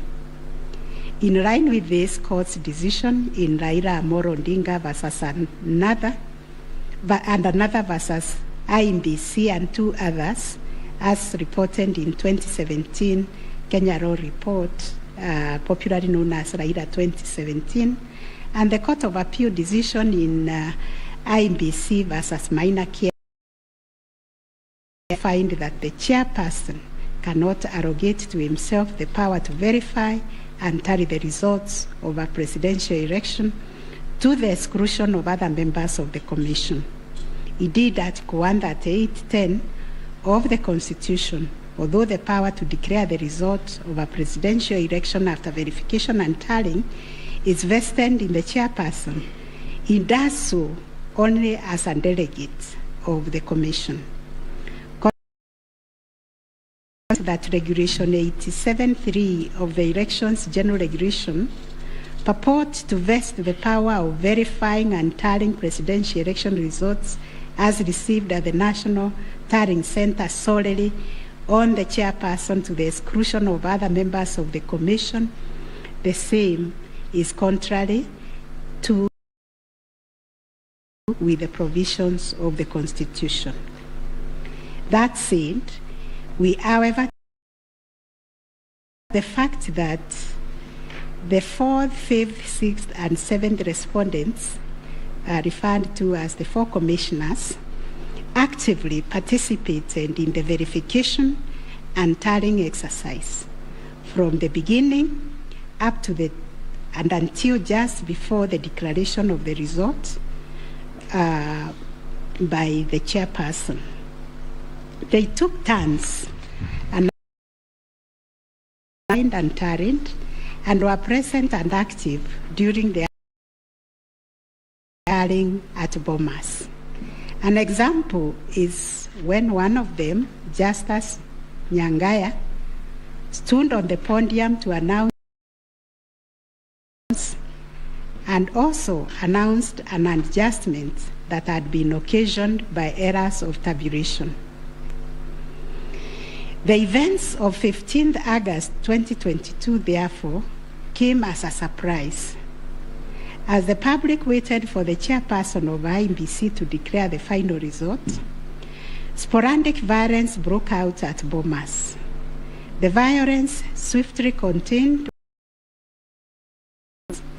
but there was unexpected drama as two different factions of the commission began to emerge. Kenyans found themselves watching an appalling split screen scenario on their television sets. On one part of the screen was the chairperson readying himself to declare the results in accordance with Article 138(10) of the Constitution. On the other part of the screen were the four commissioners on the runs of the Serena Hotel, Nairobi, from where they announced that they would not own the results that were soon to be person. The four commissioners informed the public of their rejection of the yet-to-be-announced results, terming them opaque due to the manner in which the chairperson had been conducting the verification. In his affidavit dated 25th August 2022, Justice Nyangaya averred that the chairperson's actions during the tallying and verification exercise at Bomas made it difficult to ascertain the total number of votes cast and the actual number of votes attained by each candidate, so as to enable him authoritatively and declared accurate results. All the petitioners have anchored their arguments for the presidential election in Taharia on the walkout from the Bomas by the four commissioners. They contend that by rejecting IEBC's results on grounds of opaqueness of the verification and tallying process, they called into question the credibility of the entire election. They further submitted that being in the majority out of the 7-member commission, their view should prevail and the election should be nullified. It is the petitioner's argument, therefore, that a dysfunctional commission cannot deliver a credible election. We note that apart from their 11th hour denouncement and tallying process and their averments regarding the conduct of the chairperson, the four commissioners have not placed before this court any information or documents showing that the elections were either compromised or that the result would have substantially differed from that declared by the chairperson. Critically, they have participated in a verification process when they knew that it was opaque up until the last minute. Indeed, at the Serena Hotel press briefing, the four commissioners acknowledged that thus far the entire election had been managed efficiently and credibly. The chairperson on his part did not make matters any better by maintaining a stoic silence, even as things appeared to be falling apart. All this, in our view, points to a serious malaise in the governance of an institution entrusted with one of the monumental tasks of midwifing, an institution that obviously needs far-reaching reforms, of which we shall say more in our detailed reasons. But are we to nullify an election on the basis of a last-minute boardroom rapture, the details of which remain scanty and contradictory between the chairperson of the commission and some of its. In the absence of any evidence of violation of the Constitution and our electoral laws, how can we upset an election in which the people are participating without hindrance, as they made their political choices pursuant to Article 38 of the Constitution?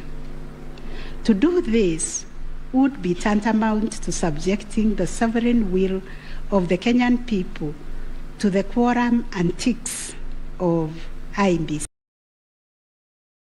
This we cannot do. Clearly, the current dysfunctionality at the Commission impugns the state of its corporate governance, but does not affect the conduct of the 2022 election. In view of the foregoing, we are satisfied the parent between the chairperson and the 4 commissioners. IEBC carried out the verification, tallying, and declaration of results in accordance with Article 138(3)(c) and 10 of the Constitution. Issue number 7, whether the declared President-elect attained 50+1 of all 138 of the Constitution.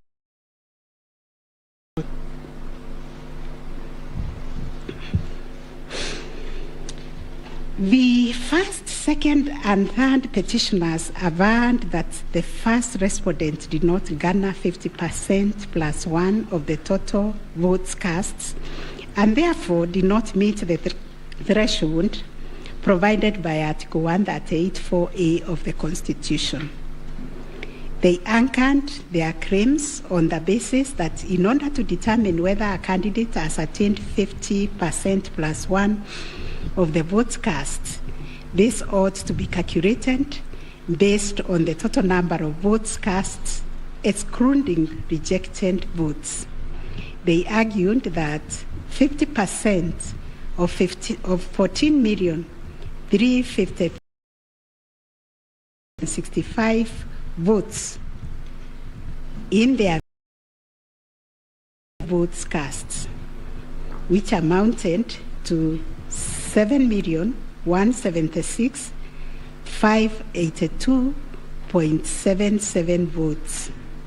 They therefore contended that by attaining 7.176141 votes, the first respondent did not meet the constitutional threshold to be declared president-elect. Supporting the claim that the first respondent did not meet the 50+1 constitutional threshold was the 6th petitioner. His contention was founded on the backdrop of a press briefing issued by the chairperson of IEBC after the on 9th August 2022. According to the 6th petitioner, the chairperson of IEBC announced that the voter turnout was 65.4% total number of registered votes based on the verification of the during the process of voting. In addition, the 6th petitioner urged that the voter turnout of 6% did not include some 238 polling stations where the KIMS kit and malfunctioned, necessitating use of the manual register. It was therefore urged that the minimum number of votes cast could not be less than 14,466,770. Additionally, that this number was bound to increase once the number of votes from the areas that used the manual register were included. The 6th petitioner further claimed that a summation of the minimum number of votes cast and untallied manual votes would represent the actual voter turnout. In challenging the declaration made by the chairperson of IEBC, the 6th petitioner averred that the final tally, published in Form 34C only accounted for 14,326,641 votes cast, including some 113,614 rejected ballots. The sixth petitioner contended that this tally did not factor in some 140,138 votes. The sixth petitioner computed this number by subtracting 14,326,641 declared votes cast from 66,779 generated by the sixth petitioner, as representing 65.4% of the voter turnout. Referring to the tallies in Form 34C, the sixth petitioner summed the number of votes cast for each candidate as follows: Raila Odinga, 6,942,193; William Ruto, 7,176,141; 31,987; and George Wajakoya, 61,969, adding to a total of 14,027. He then added 140,138,000 arranged to be untallied votes, and this yielded a total of 14,353,165 total valid votes, which the sixth petitioner used to compute the percentage as follows. William Ruto, according to him, garnered 49.9%, Raila Odinga 48.3%, Wahiga 0.22%, and Wanjakoya 0.3%. It is on this basis that the sixth petitioner grounded the claim that none of the candidates met the constitutional threshold as set out in Article 138(4)(a). IEBC and its chairperson disputed the sixth petitioner's claim. They submitted that the declaration of results is based on the number of people identified as having voted on the KIMS kit and not the total persons on the voters register as arranged. They contended that the final voter turnout, comprising of the voters who were identified through the KIMS kit and those who voted manually, was 64.76% and not 65.4% as arranged by the petitioners. They urged that the announcement error by the chairperson of IEBC on 10th August 2022 was immediately clarified during the same press briefing. It was provided to this court in an affidavit of the first and second respondents in Presidential Election Petition number 7 of 2022. According to IEBC and the chairperson, 14,239,862 voters were identified using the KIMS kit, while 86,889 voters were identified using the printed voter register. Therefore, the total valid votes cast were 14,213,137, while the total number of rejected ballots were 130, constituting 14,326,751 total votes cast. They illustrated that the first respondent garnered 7.176,141 votes against 14,213,137 total valid votes cast, yielding a percentage of 50.49 to meet the requisite constitutional threshold for a candidate to be declared president-elect. In the upshot, the percentage attained by each candidate was as follows: Raila Odinga 48.84%, William Ruto 50.48%, Waiga Mwaure 0.22%, and John Wanjakoya 0.43%. IEBC and its chairperson also submitted that the KIMS kits malfunctioned in 235 polling stations, necessitating the use of the printed voter register. In these polling stations,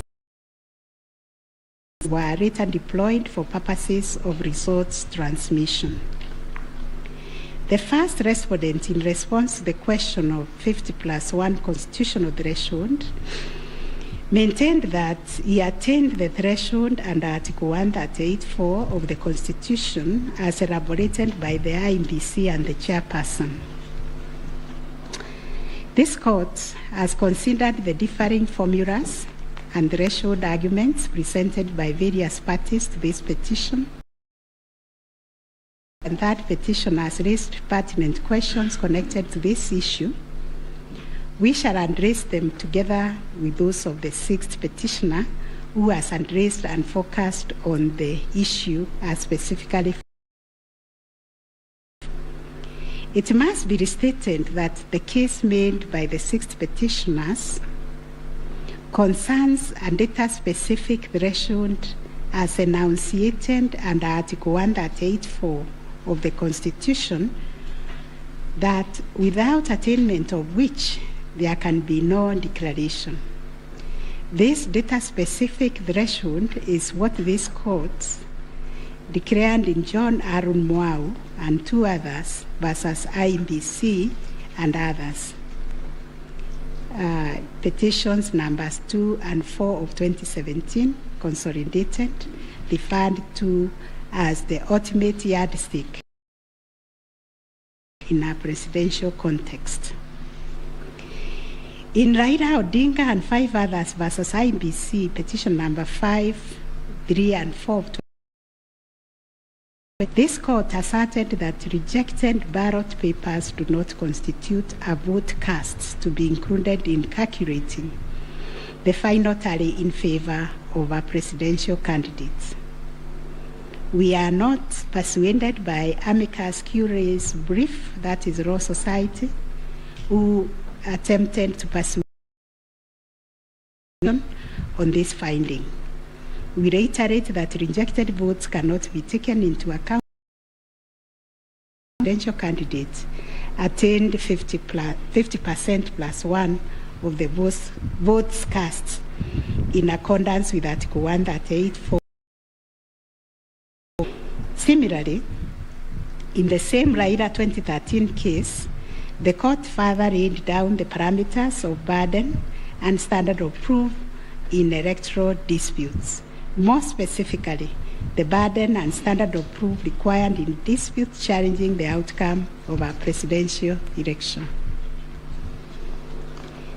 And this is what the court said, I quote, "In the case of data-specific electoral requirements, such as those specified in Article 138(4) of the Constitution, for an outright win in the presidential election, the party bearing the legal burden of proof must discharge it beyond any reasonable doubt." The question that follows was whether the petitioners challenging the attainment of 50% plus 1 constitutional threshold and the computation by the sixth petitioner in general met the standard of proof settled by this court in Raila. The premise of the sixth petitioner's percentage computation was a press briefing made by the chairperson of IEBC on 10th August 2022, when the evidential burden shifted to IEBC and its chairperson, as it does. They produced video evidence correcting the percentage 64.6 at the time of the briefing. This percentage, however, did not include reports and 86,889 voters who were identified manually using the printed register of voters. In our view, The assertion by the sixth petitioner that the percentage voter turnout was firstly predicated on the uncorrected percentage given by the chairperson of IBC was negated by evidence adduced to prove the correction. Secondly, the percentage of voter turnout on the total number of registered voters, while the chairperson of IBC made reference in the press briefing to the number of registered voters who were identified through the KIMS kit progressively. The sixth petitioner also asserted that rounding off of votes cast in a presidential election as a means of assessing the threshold under Article 138(4) of the Constitution adds voters, which is illegal and unconstitutional. We have deliberated on this proposition and found that it is not mathematically sound and that the rounding off done by IBC and the chairperson was correct. Consequently, we find that the petitioners did not provide a watertight case to warrant the setting aside of the results of on the basis of not having met the threshold provided under Article 138(4)(a) of the Constitution. On the voter turnout, therefore, we find that the formula predicated on the number of voters identified through KIMS kits progressively and used by IBC and the chairperson to generate a percentage of 64.76% was correct. Having settled the issue of voter turnout, we must ask ourselves whether in the making of the declaration, the chairperson of IBC applied the formula in Article 138(4) of the Constitution, which is total votes cast less rejected votes divide by 2 must always give 50% plus 1 vote.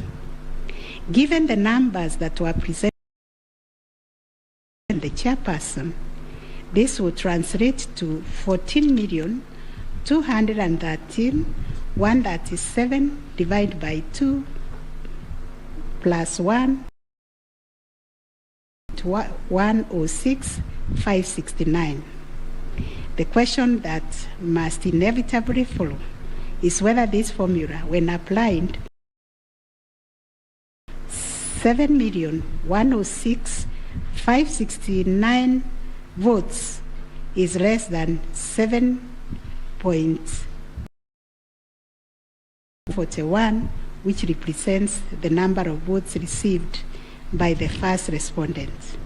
We find that it is, as such, on the basis of the foregoing formula and from the numbers provided by IBC and its chairperson and the declaration by the chairperson of the president-elect on 15th August 2022, it is our finding attained 50% plus 1 of all the votes cast in accordance with Article 138(4) of the Constitution. Issue number 8 on whether there were irregularities and illegalities of such magnitude as to affect the final result of the presidential election. Although the petitioners have provided numerous averments pointing to possible irregularities and illegalities marked by failure of technology, arranged voter suppression, printing and utilization of Book 2 of 2, EU preparation by the IBC and its chairperson, commission indiscretions, transposition anomalies, agent absence, and many others, we are of the view that the pointed illegalities and irregularities were not of such magnitude as the result of the presidential election. We will delve deeper into the details of this issue in our recent judgments. Last issue, what reliefs and orders can the court Under Article 163(3) of the Constitution, it is provided that the Supreme Court will have A, exclusive original jurisdiction to hear and determine disputes relating to the election of the office of the President arising under Article 140. And Article 140 provides, I quote, a person may file a petition in the Supreme Court to challenge the election of the President-elect within 7 days after the date of the declaration of the results of the presidential election. 2, within 14 days after the filing of a petition under Clause 1, the Supreme Court shall hear and determine the petition, and its decision shall be final. If the Supreme Court determines the election of the President-elect to be invalid, a fresh days after the determination. Exercising its jurisdiction pursuant to these provisions, the court sits as an election court with a mandate to determine the validity or otherwise of the election of the President-elect. It is clear to us that the jurisdiction of the court is quite circumscribed in terms of the orders or reliefs it can grant following the hearing and determination of the election petition under Article 140 of the Constitution. In the event the court determines that the elect is invalid, it must make the election. Consequently, it has also to make an order directing IEBC to hold a fresh election within 60 days after the determination. Should the court determine that the election of the President-elect is valid, it shall issue effect. The court has then, as a matter of course, to make an order dismissing the petition with or without cost, as the case may be. In the strict sense, therefore, these are the only orders that the court may make under the Constitution. The court cannot assume jurisdiction that goes beyond the purview of Articles 163(3) and 140 of the Constitution. However, nothing stops the court from issuing orders or reliefs by way of recommendations. Indeed, since 2013, this court has arising from the determination of 3 petitions challenging the election of the President-elect. The recommendations are meant to improve our electoral landscape and hence aid in the development of our democracy. In this regard, this court has been greatly aided by the contributions also of the amici curiae, and the court places a heavy premium on those briefs that were filed and those which were admitted. The final orders made by the courts. This is a unanimous decision of the court, and we make the one. The presidential election petition number E005 of 2022 as consolidated with the presidential election petition numbers E001, 2, 3, 4, 7, and 8 of 2022 are hereby dismissed. As a consequence, we declare the election of the first respondent as President-elect to be valid under Article 143 of the Constitution. Across the public interest, we order that each party do bear their own costs. It is so ordered. And finally, the court has asked me to also acknowledge, although we'll do it in the long draft, contribution made by counsel in these proceedings, and also the only way the counsel or the advocates and parties conducted themselves, they remained seated throughout the proceedings. That is the judgment of the court we shall issue a media summary to help the media summarize the case. I think that is all. Thank you very much for coming.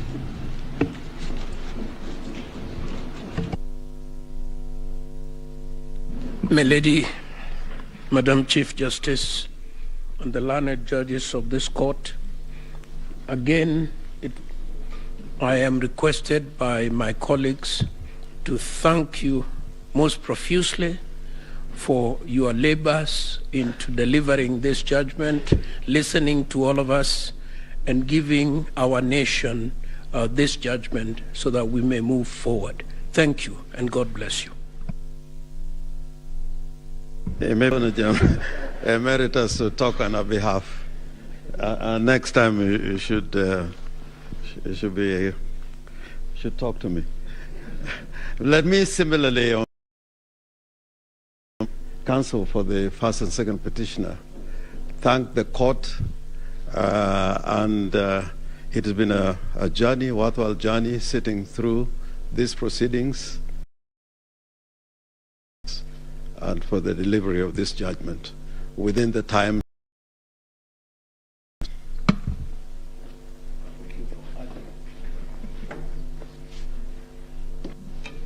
Madam President, members of the court, I wish to request just a couple of minutes for the chairperson of the Law Society of Kenya to make a few remarks in appreciation of the work that the court and Kenyans have done on this exercise, if you allow. Thank you. I call upon Mr. Eric Theuri to come and make his remarks. It is also his birthday. I would have sung happy birthday for him.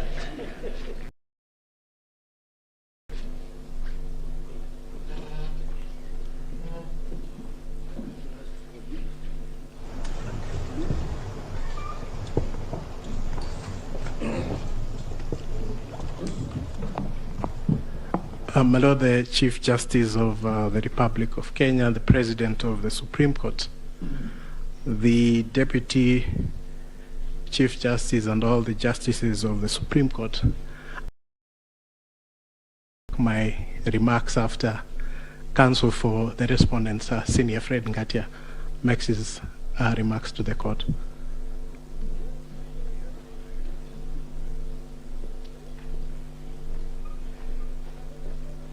Madam Chief Justice, thank you very much. It's so kind for the President to acknowledge that age goes before youth. Mine is to thank the court, to thank my learned friends for the effort we all expended.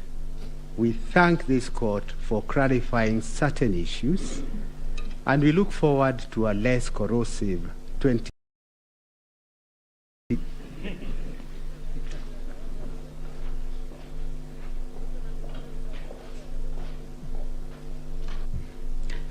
Madam Chief Justice, Madam Deputy Chief Justice, it's so nice to have two madams at the same time, and members of the court. Since I should become a woman and talk, it's becoming too much of a male affair in here. But on behalf of that petitioner, I wish to thank you, and you've clarified the regulation passionately about that it was unconstitutional from what I've heard. But thank you very much for the time you spent, and we do apologize if at times we looked like hooligans. I mean, you have said we behaved well, but we didn't behave as well as we should have. But thank you very much for your time and for delivering this.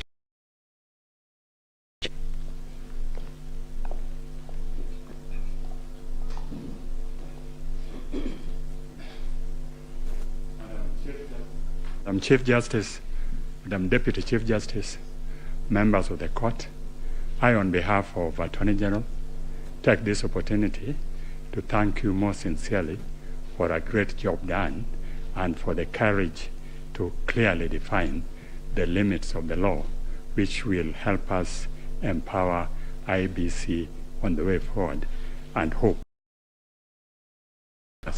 of the petitions after elections once we carry out a proper elections based on your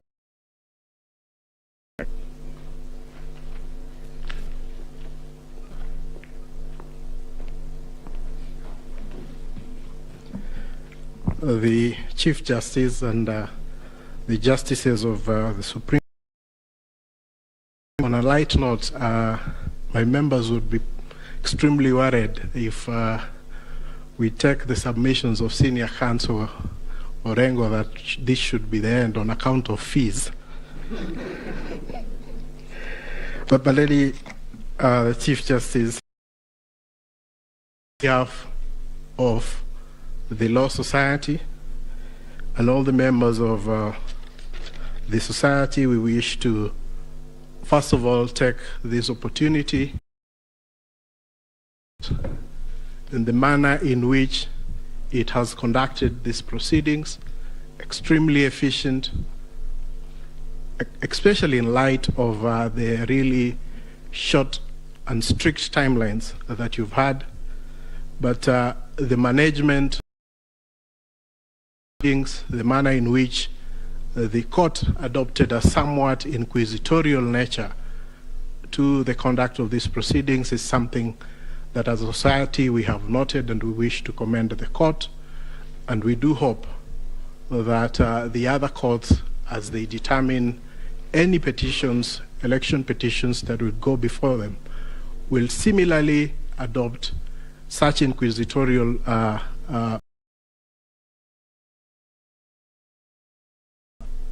really enrich the process that these proceedings intend to achieve. Secondly, I wish to also thank the council who have appeared before you. They have demonstrated extremely high standards of decorum and courtesy, and have also demonstrated a flair, including the use of PowerPoint, and of course the now famous Pinky Pinky Ponky mimic.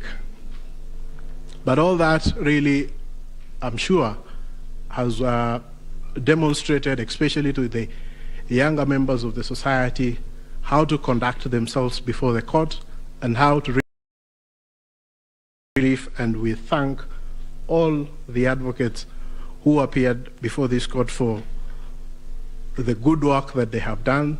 And of course, I'm extremely proud that they have been able to raise the profile of the advocates in this country a notch higher from their presentation. So my lady and my lord, it's not lost to us that at the end of these proceedings, and once we are able to get your judgment after 21 days, that it is democracy and the Kenyan people who are the winners. The decision today, in a way, validates the choices that were made by the Kenyan people on and they also help to build confidence in the institutions that manage the elections and the court. We recognize that no country is born as a democracy, and that it is a process, and the process of challenging for this court is part of the processes of building confidence within the electoral system. And we thank all the petitioners for choosing to challenge the results before this court. But at the end of the day, Kenya stands tall as a beacon of democracy, and we are very grateful that we've had this opportunity also as before the court and to give an amicus brief which the court has had time to consider. So we thank you and we wish you a good day. I know it has been a long 14 days, but you can rest, and we'll be looking forward to the decision that you deliver within 21 days. Thank you so much, my lady and justices of the Supreme Court. Thank you, Mr. President. I have been asked by the President of our court to react to your submissions, and in so I'm obliged to say that we are truly humbled by the statements that you have just made. More humbled because those statements come from both sides of the divide. And thank you for appreciating what we have to do within our. Thank you for appreciating that it wasn't our wish that we were doing what we were doing. We were doing the wish of the Constitution, the laws of the Republic, the facts of the cases that you placed before us, and the evidence in rebuttal. We know that, and we have repeatedly said this, the President and I, whenever we have had time to talk to you in other fora, that we are incomplete without this side of the bar. We are without the advocates. We have opportunity to do that in the main judgment, in the reasoned judgment. But we really appreciate your industry. We were impressed by the submissions you took. Impressed, and we said this the last 3 days, I'll tell you something about that in a minute, by how cases that we think is a mark of an extremely grown legal profession, and we ask that you do not bring the bar down. You keep taking it up. In any contest of whatever nature, and even if we say there are no winners and losers, and even if we say that the winners are the Constitution and the people of Kenya, the truth is that some 6 million Kenyans will not be happy today. But that's the nature of the work we do.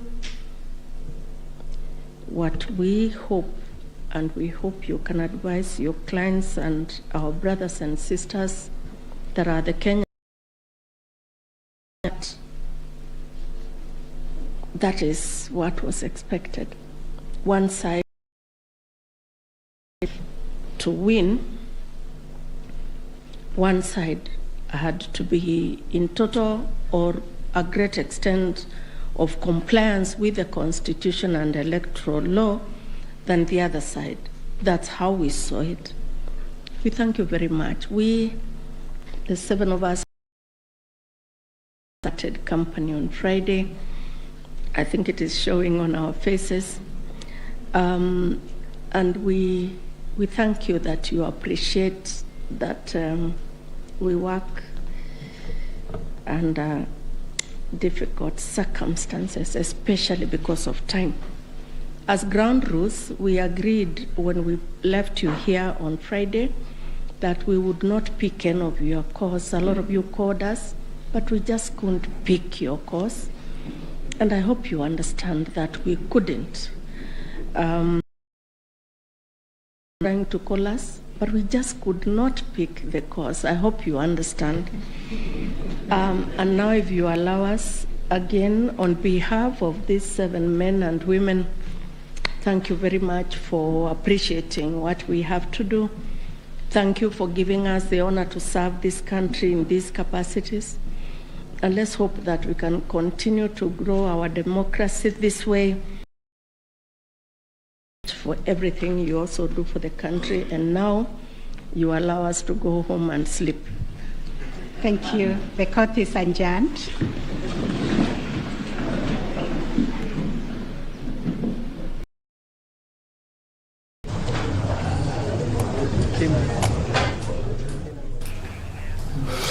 Very well, there you have it. William Samoei Arap Ruto is officially Kenya's.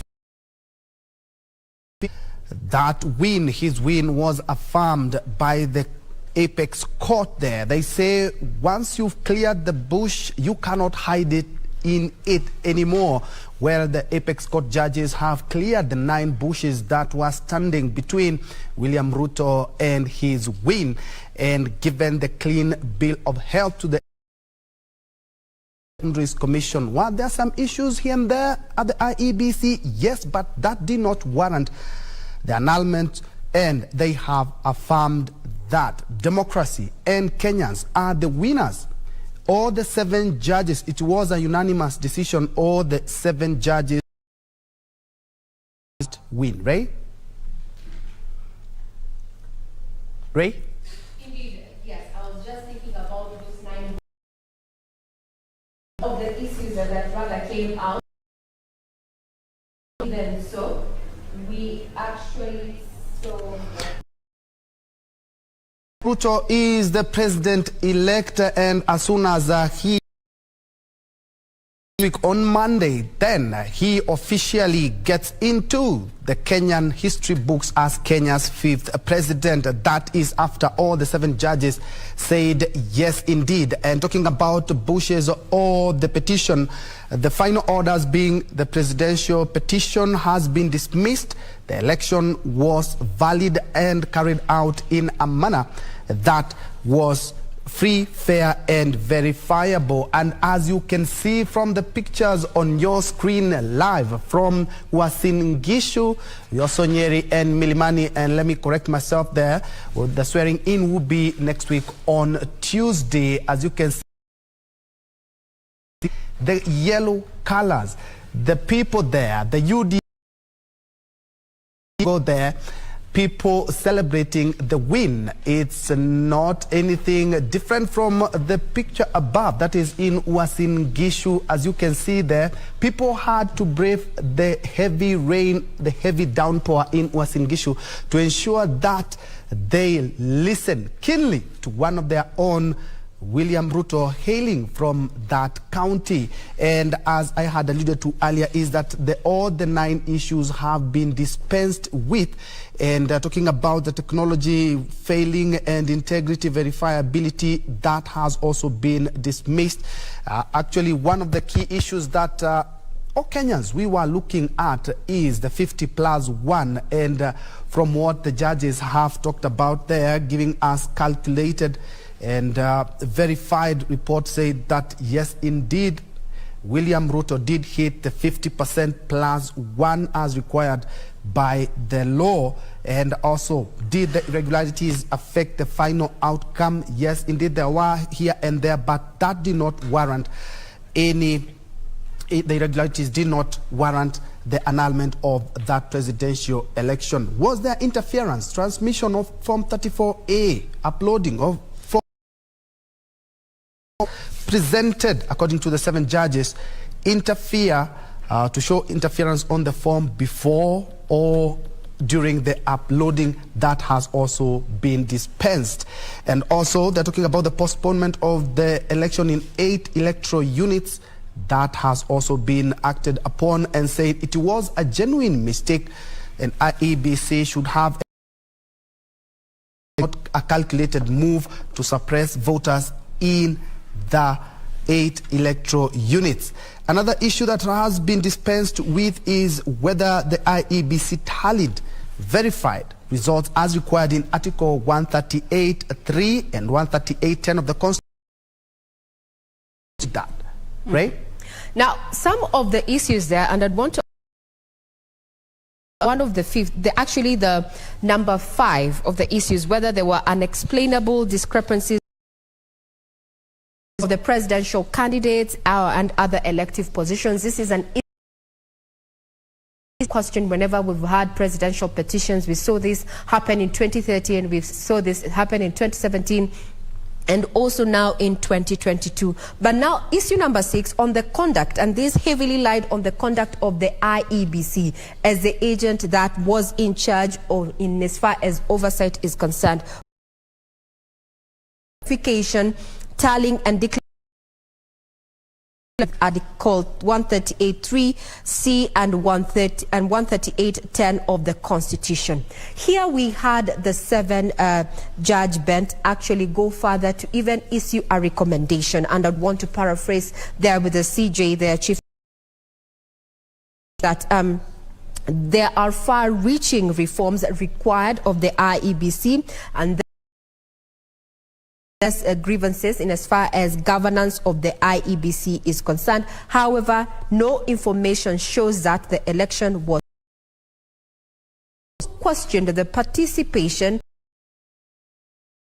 commissioners there questioning why they participated up until the last minute, and very curiously there she further pointed out and said that it was a last minute, an 11th hour boardroom rapture. I'd want to bring in the views of our lawyer here, Gibson Gisore, in regard to that particular issue, the verification, tallying and declaration of results, and the implications it has therein into the conduct of the IEBC and also the conduct of the chair. These have been adversely mentioned by the petitioners and now the judges while actually doing the pronouncement of the verdict therein.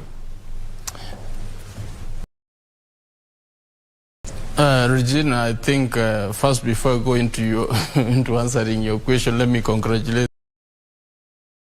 because that is now a momentous occasion for the country, because there has been an issue. We have been through this electioneering period for the longest, now that we have a president-elect, substantive. Now, talking about a president-elect, our viewers, what you're seeing on your screens is live pictures from the current residence there. We are also having live pictures from the, that is Nyeri jubilation, as you can see. Kenyan celebrating now the Supreme Court there, unanimously upholding the election of William Ruto as the 5th president. He's currently William Ruto president-elect. We expect that the swearing in is going to take place within 7 days after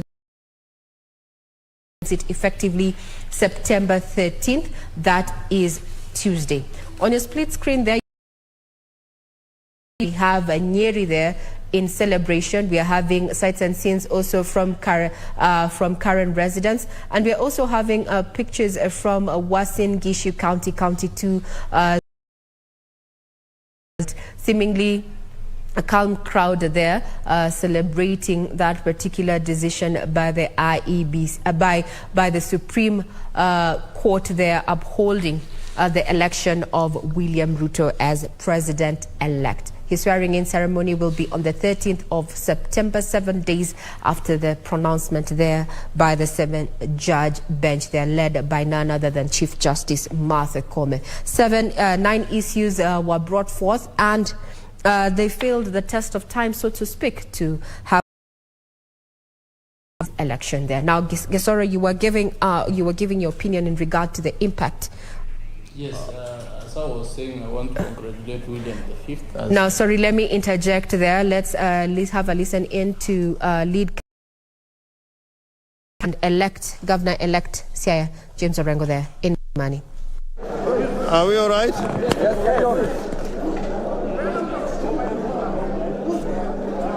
First and foremost, I want to thank our team of lawyers.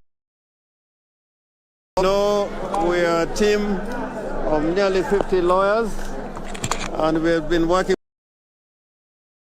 days, this being the final day. Secondly, we want to thank our clients, the petitioner number 1,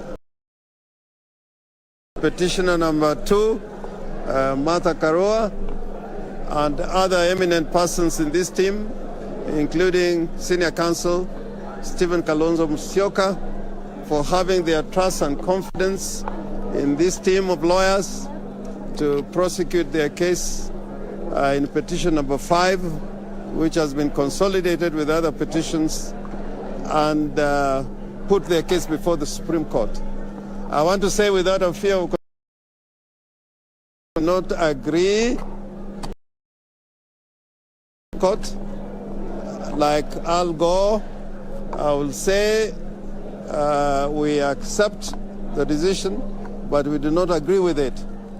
And I'm saying this as a seasoned practitioner that courts sometimes make mistakes which have to be corrected over time. Courts make political decisions.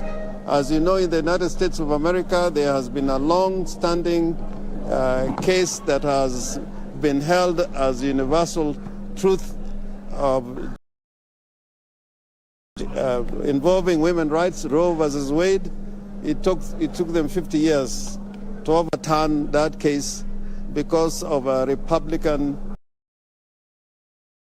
and a Republican president and a Supreme Court that was basically appointed by Republicans. And this, in accordance with the law, we got to accept this decision as the law of the land. But I think it is a very ideological decision. I think there are a lot of what was said in the judgment, and we'll have time when that judgment comes out to put out a critique. But all it means is that in our jurisprudence, the petitioners will always have a big burden to carry when you have an electoral commission which is not open and transparent. The best way for this court to have made a decision was with the servers to be fully and all the election materials be placed before the court, as would happen in a case where justice has to be rendered. As you know, and I am saying this again without fear of contradiction, a comprehensive audit of not only the technology that was applied by the Electoral Commission, but we wanted a proper audit, although time was of the essence, but I think we to carry out a proper audit, including looking at the issue of the foreign intruders, the Venezuelans, which you'd notice the court avoided in making any comment about those intrusions and invasions of the system, the T structure. That again, the court did not refer to, but probably in that is coming on the 21st, they will say something about it. And therefore, I want to end by saying the rule of law should prevail. The court normally has the last word in making a statement as to what is the law of the land. But our citizens who are sovereign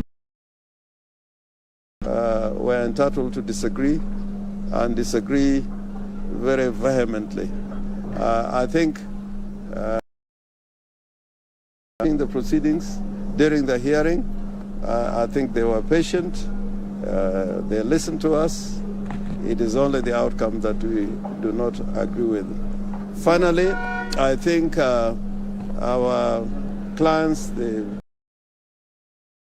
Odinga and Martha Karua, may be addressing another press conference. Happy to talk to you on this issue. And have a watertight case, but we saw them talking about forgeries and wild goose chase. Did that surprise you? No, I mean forgeries. The Director of Criminal Investigations, what do we put before the court? A lot of it was. I didn't see them talking about similar incidents in matters concerning the Electoral and Boundaries Commission. That's why I was saying it was a little ideological. They were looking for things on which to destroy our case, but similarly not taking sufficient time to look at what happened on the other side. Story for another day. Would you admit you might not have been well prepared for this case? We were very well prepared. What are the I think compared to 2017, we were a lot more well prepared. What would be the two or you say the court might have made mistakes take on that? Fundamental. In 50% plus one, I think they were ideological. We are using the baseline of total registered voters in the land as against those who turned out to vote. If you read any legal material on what should be a turnout, including the black, is normally based on the registered members in a country as against those who turn out to vote. So there are so many other examples we can take up. Are you still confident you lost on all grounds? Yeah. You lost. The issues that the court formulated, but we cut another time. Philip, would want to say something? Just on the idea that we lost on all 8-9 points, we find it incredible that that could be the holding of the court. In more than several of those cases, we had over. My senior counsel, Mr. Orengo, says the servers were not opened. The involvement of the Venezuelans for a full month before, half a month before the 16th of August was not explained. No, it wasn't even offered. We perhaps are a little distressed on the over-reliance of a registrar's report that has no input from us. That report was completely silent on the failure to open the servers. Repeat, the servers have all. We provided evidence that the Venezuelans were downloading documents, creating documents, and generating documents. None of that was touched. But as my colleague says, we hope they'll address all this in the final judgment. As somebody has said, it's incredible that we could lose on all points and they could win on all points. But as Senior has explained, it's probably the ideological aspect of this judgment. Are you still confident on the first it will be a different one? No. They have given their final decision. It's now a question of them finding the reasons for those findings and justifying them. It's not always easy, but I think they have some time to do it. The other thing that I found a little bit disturbing is the presentation of the Form 34A by respect as an advocate, Julie Soweto. It was described as hot hair, but you could see when that evidence was being adduced before the court, how engaged even the justices were. So I found it rather odd for them. I think that's why I'm saying this is ideological, because they would have said on the evidence presented, we find there was more weight as to the evidence which was adduced by the other side. But to say that document coming from the Electoral Commission, I found it very, very disturbing. If I may explain a little further on that point made by Julie Soweto in the petition, that gentleman, Camargo's name was not supposed to be on Form 34A. If at all he was involved in this election, he was involved on the technology side. A Form 34A raised more questions than answers. There was silence. And of course, on the issue of the famous 34A that Julie was describing, it was found to have been signed by the agents of UDA and UDM on the 7th, which is before the elections. No mention was made of that. So many things, many questions, perhaps more questions than answers, but it is the decision of the court. They have to live with it just as we have. Is that all? Thank you. Professor Agenda. Sawa. Kazi ya mkono hii. Well, that is the first press conference held by the petitioner's lawyer, Raila Odinga's lawyer. So James Orengo and Philip Murgor, and as I said, is that they are opposed to that judgment. Let's hear what the Nyeri governor has to say in regards to the same, but we will be crossing over there to know exactly their sentiments or sampling some of the sentiments of leaders. As you have seen, Uasin Gishu is packed. There are also, as you can see, in Nyeri as well. Earlier on, we had a live feed from the president-elect residents in Karen, but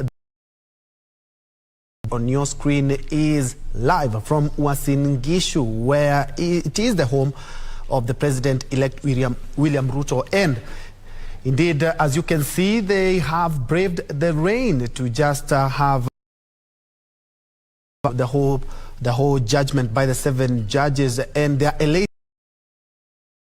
were dancing to that. But as the lawyers representing the petitioner have talked about, is that despite the overwhelming, without any fear of contradiction, they do not agree with the decision and say that Mr.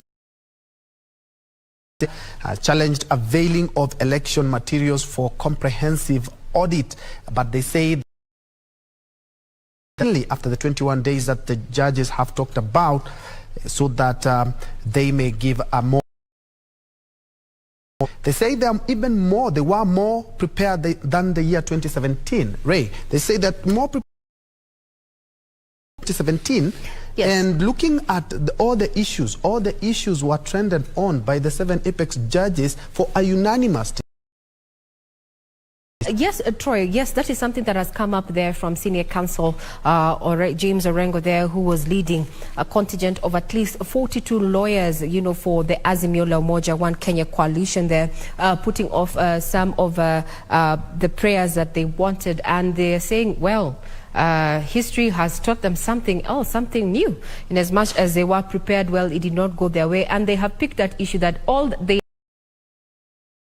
had a single win or reprieve in all the 9 issues that the Supreme Court judges were making a decision on, and they said they even had some quite weighty evidence in some of the prayers that they sought. Remember, the question is, one of the issues was whether there was interference in the uploading of the transmission of the Form 34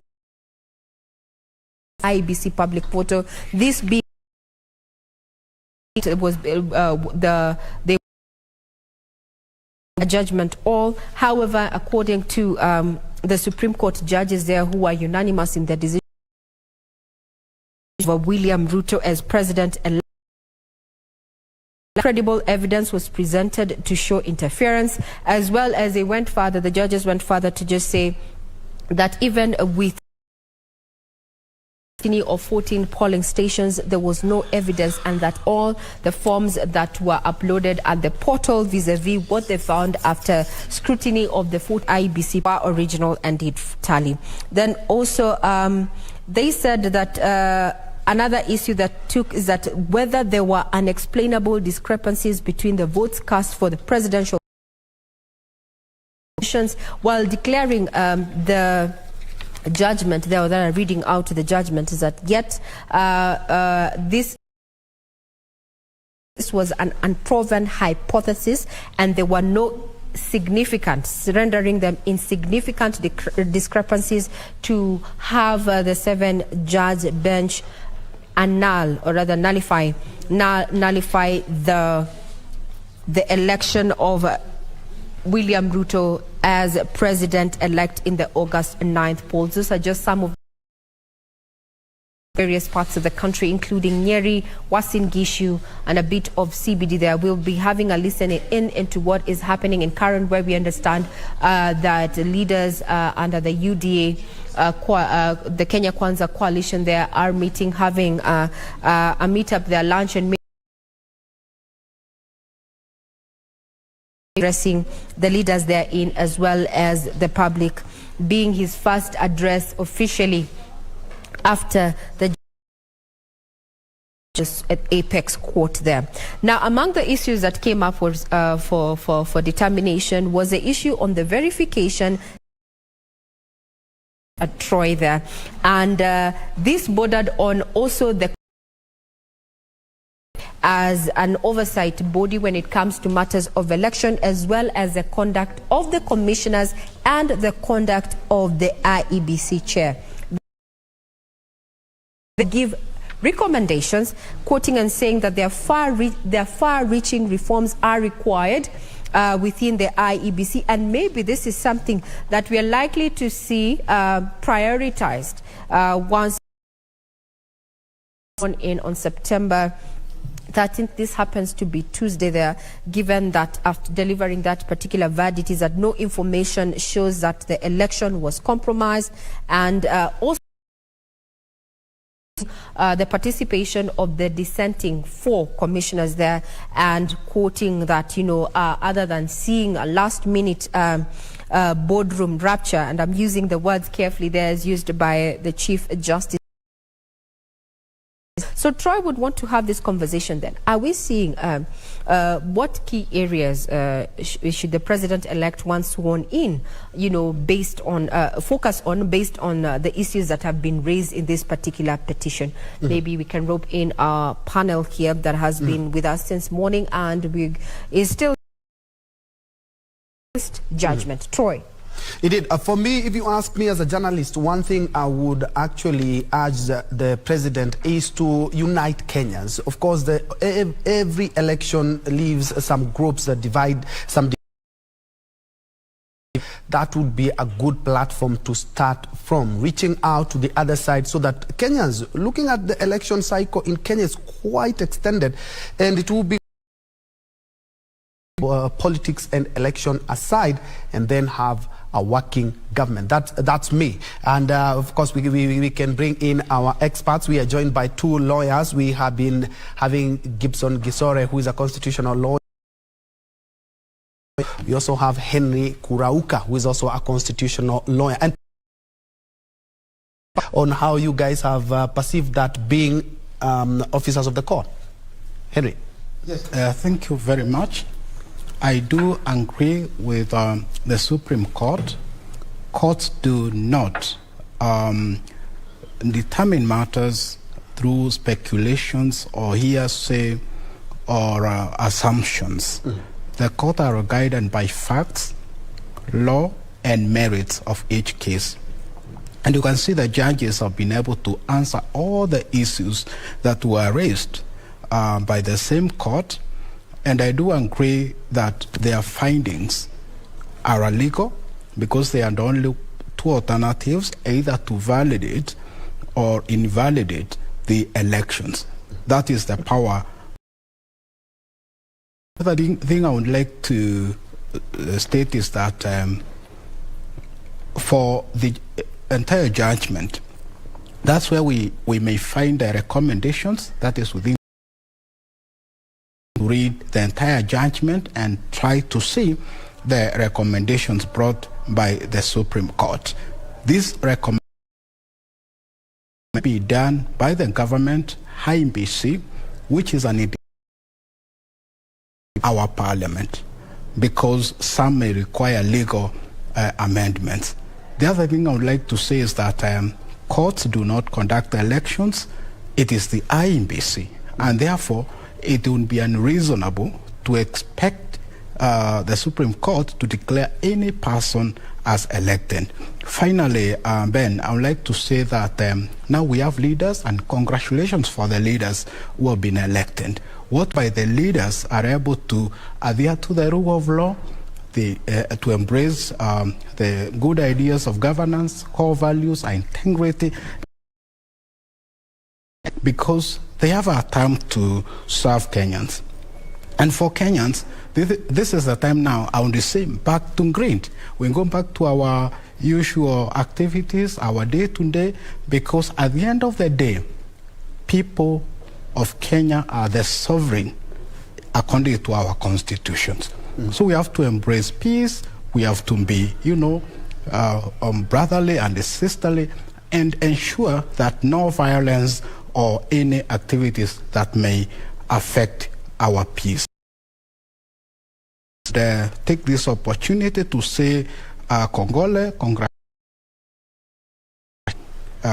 President-elect who will be sworn on 13th of September, which is a public holiday by dint of the Presidential Assumption Office. And just a quick one.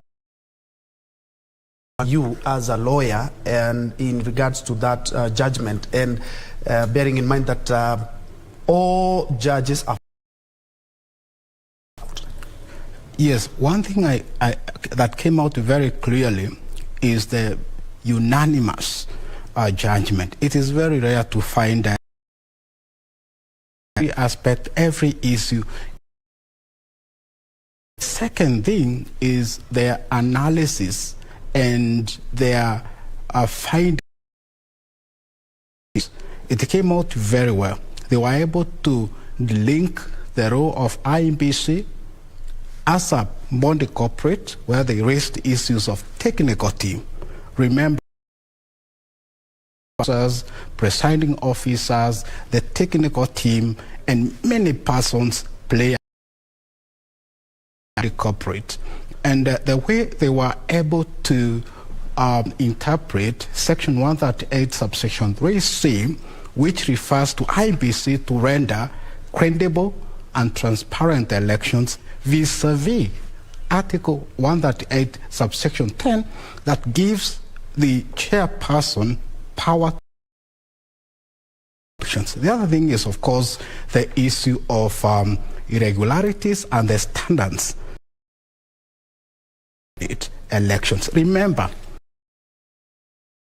of higher standard than in civil matters, where it is balance of probabilities, and lower standards in criminal matters,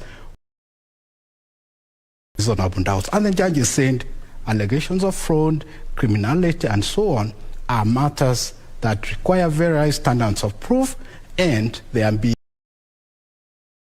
of the court. Gisore, let me throw the ball to you. What really stood out in that judgment that has just been delivered by the 7 judges? For me, Bentro, is the fact that we've been here with you analyzing this election, and I think I've been very consistent that I really didn't see any much of an issue with this election. My only concern was the boardroom rapture, which has been stated in point number 6, and that for me was very dear to my... That happening during the announcement, I thought that that was very wrong, and that has been actually been cleared out in that we have seen the judges say that that was an corporate working for purposes of the IBC. I think more training should be conducted on how they should behave and run out, and the law has been very clear. The courts have really found in favor of the president-elect that and IBC that indeed they did their job, but save for the last bit where we saw some of them seceding and trying to do a presser outside, which was wrong. And now, as Kenyans, we need to focus. We need to go back to our jobs. We need to actually do that, which because one of the, I'm sorry to quote, Kwanza did mention that, this case was all about a lot of noise with nothing, over nothing. The opposition state that it's unfortunate for them that their side really didn't actually didn't win on any of the issues. But the judges, I think, have been very clear. They have been able to stating that yes, this came by, this was the response, and this is what we found, that indeed they didn't reach the threshold. I told people that the case was a very good case. Is the evidence, now, because courts rule on evidence. Now, Gesore, since you've brought us to that point, the issue of, in your opinion, as a legal mind, what caused the Azimio camp this particular petition, from where you sit?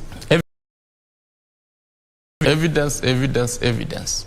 But everything it to have had, actually, if we just go back to what Orengo, Senior Counsel Orengo said, and also Philip Murko there, that in some areas they had concrete evidence. This evidence did not move the court that indeed it was qualitative enough.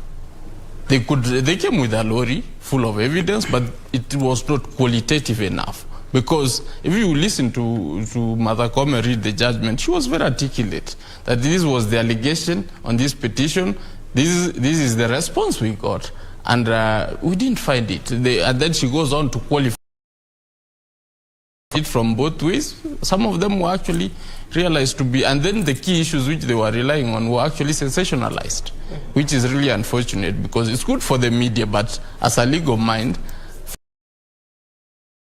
I only hope that because you are trying to annul the will of the people, you need to come with alternative numbers. There were no alternative numbers. That's where for me, key for me was point number 5 and point number 7. Once those ones did not meet the threshold, I knew this thing was already gone. Yes. What looking at the recommendations that has been made by the Apex Court in regard to that, there needs to be, a review, so to speak, reforms are required within the IEBC. What impact will this recommendation, is it likely to have? I will only wait for the judgment from Matakome said to see what kind of recommendations they are giving, because for me IBC is at the center, is the man at the center of this election, and we need them to act in concert. So we need to actually demarcate the role of the chairman, because that's where the big issue came. We didn't have any issue with the commission, which was the aspect that who is given what, because Nyangaya was trying to state that I'm the one in charge of IT, but I was not involved. So those are some of the issues we want set out. Is it that once you've been given a role, what is your district now? That's really unfortunate for us, because let's have a listen into what is happening on sights and scenes. We are currently in Eldoret, which happens to be in Uasin Gishu County, County 2, 020. Come out in significant numbers, so to speak, and they're celebrating. We understand there were some showers, but this did not keep them out. Noting here that the Apex Court there, 7 judges have unanimously upheld the election of William, and we expect in the next 7 days he's going to be sworn in. 7 days from now is going to be the 13th of September. These are just sights and scenes happening in Uasin Gishu County.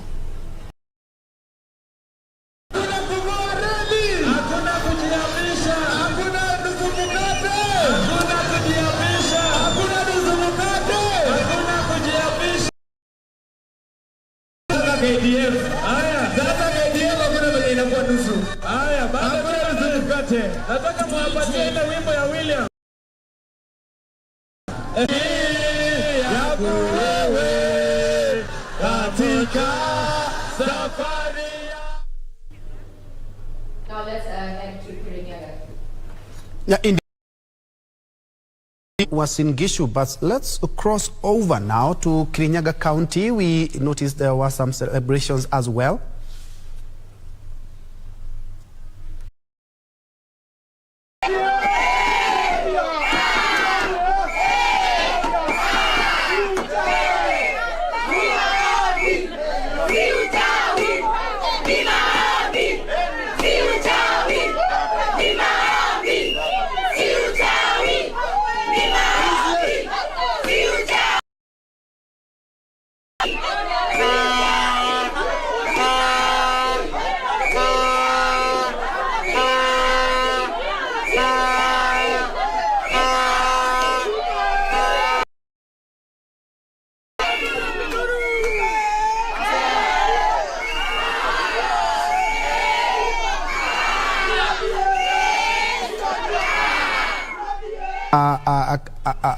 An opinion, and also just some sights and sounds, and also reaction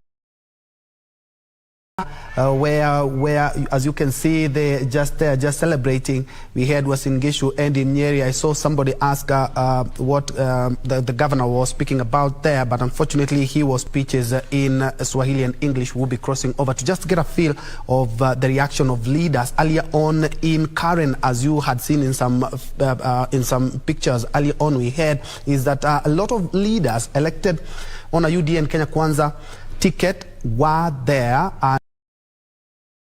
Of course, expect a link from there. We expect the president-elect to be making one. And let's have some reactions from Nyeri County now.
And that is Nyeri Governor Mutahi Kahiga there leading there.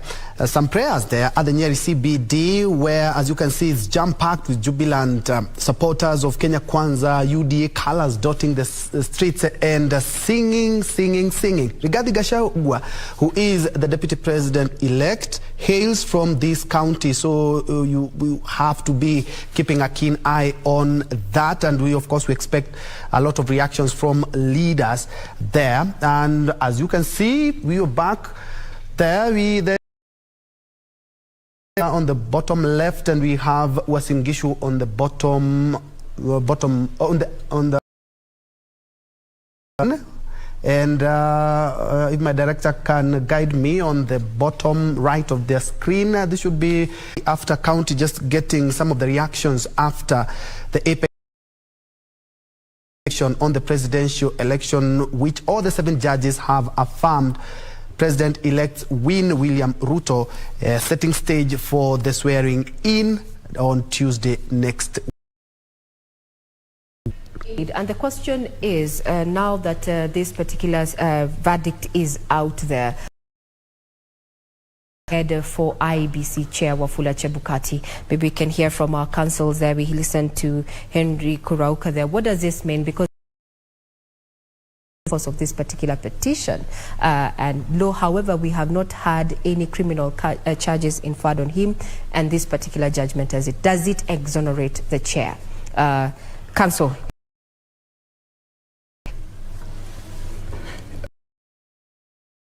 The judges rather declined to discuss issues of criminal culpability because that is not their action. Is to establish and make a decision on presidential elections, whether it is valid. If there are other issues of criminality, I believe in their full judgment, they recommendations as to how the process should be handled. And that commences from the lower court, from the magistrates' courts, because that's where criminal cases start. Then High Court for appeal or Court of Appeal. The mention is that the jurisdiction of the Supreme Court is brought in so many matters, so many issues that were not relevant as,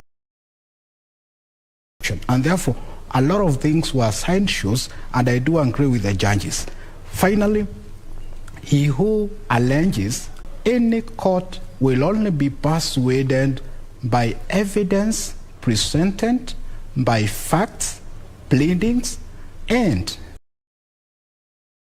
not social media, not assumptions, and so on. Thank you. And still on the same, I remember Senior Counsel there, James Orengo, talking about, and even Philip Mugwal talking about, we are waiting for the talked about the court lacking the jurisdiction for the culpabilities. What happens to reports by, of course, there's the IBC report, there's a report by the Supreme Court registrar in regards to the boxes that were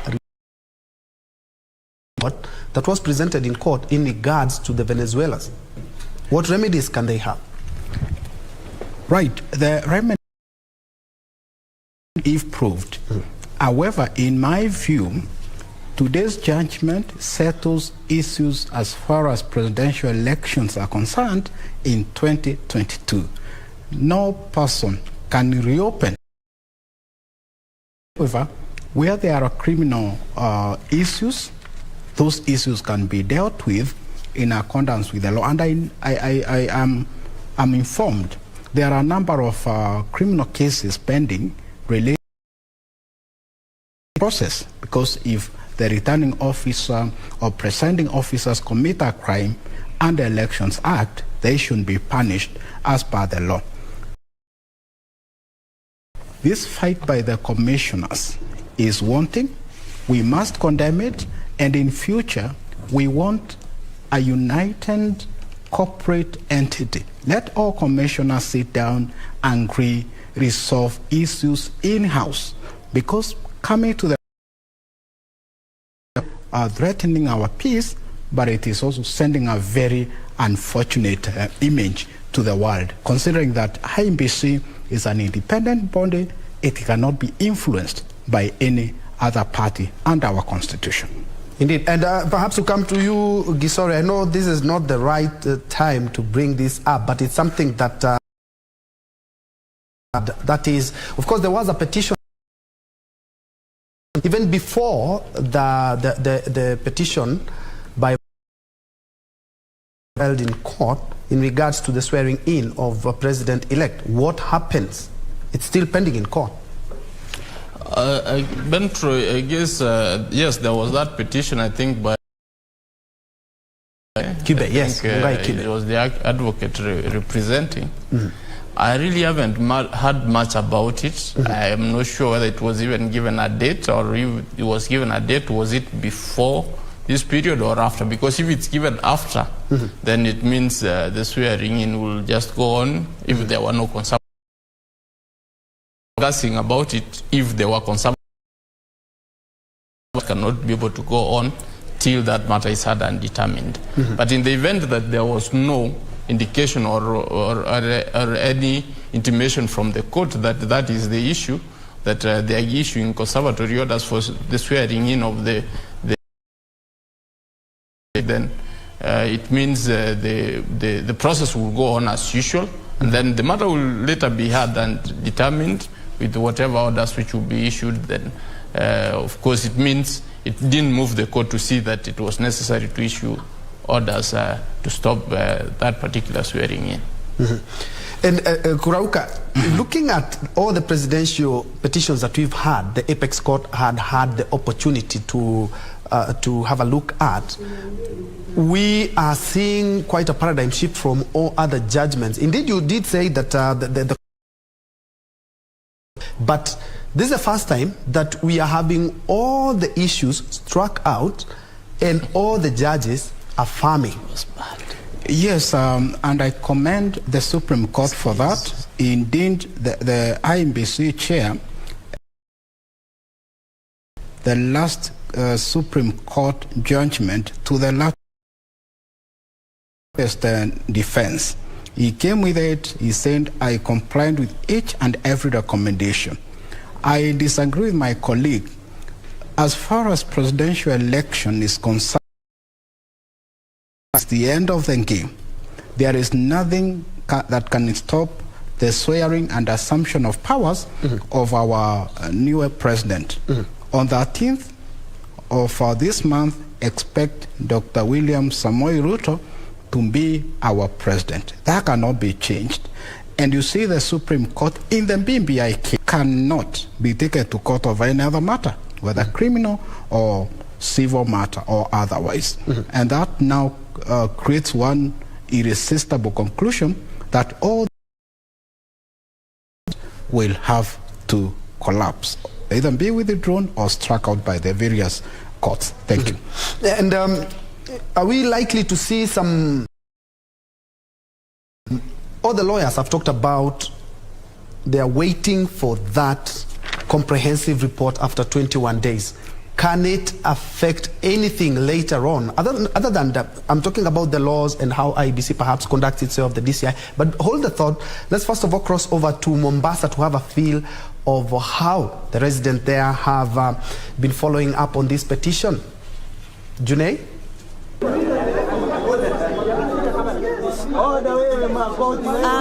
Right, we're coming to you live from the streets of Mombasa, and it's a whole lot of mixed reactions from the residents of Mombasa. Some of them are celebrating, some of them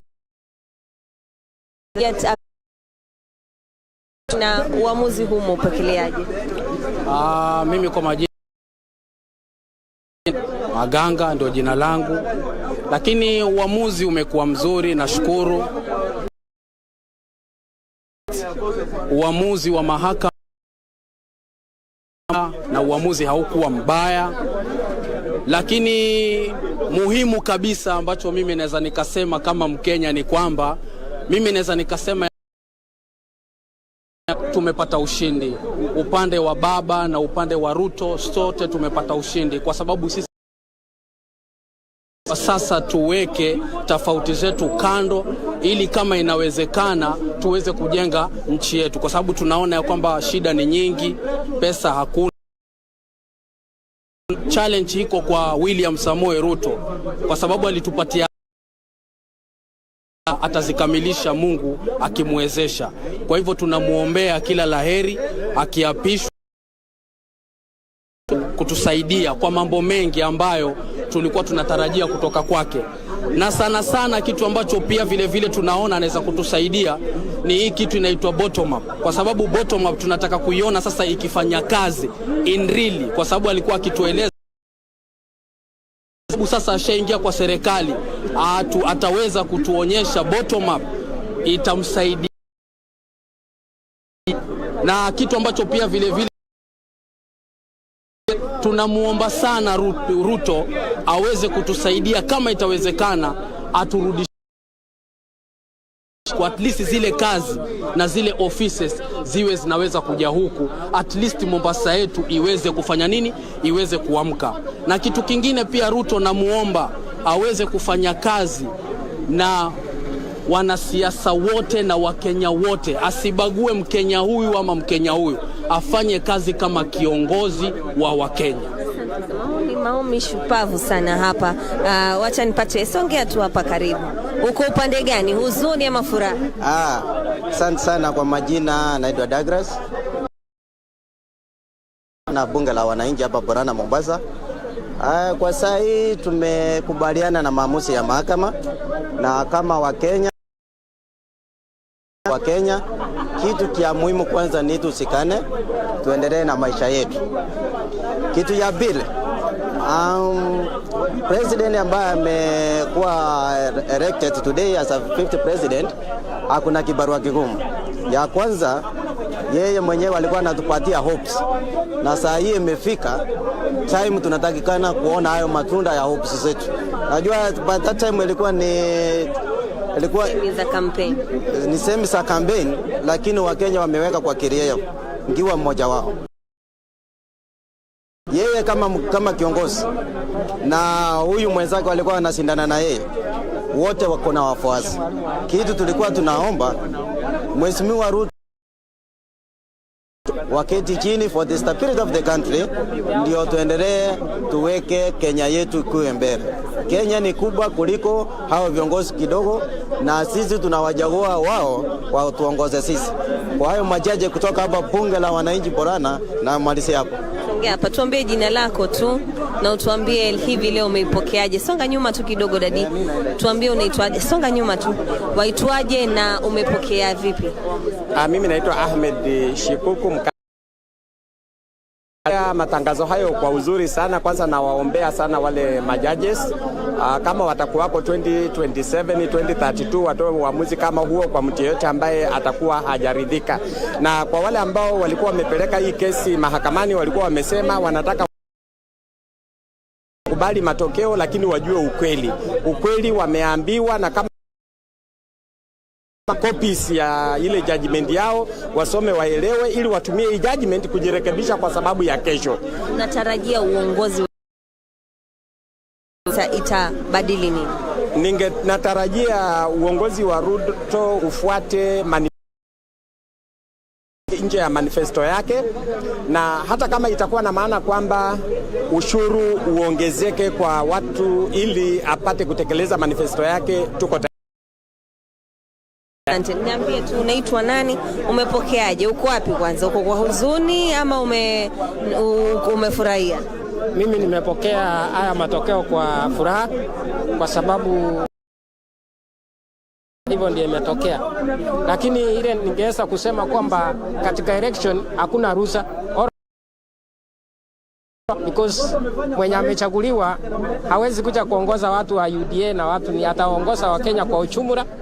Na sisi Kenya tuwajua hii nchi imeenda mpaka uchumi umeenda chini kabisa, na huo uchumi tukienda kwa supermarket hatuna watu wa ODM, hatuna watu wa Simio, sisi wote ni familia moja.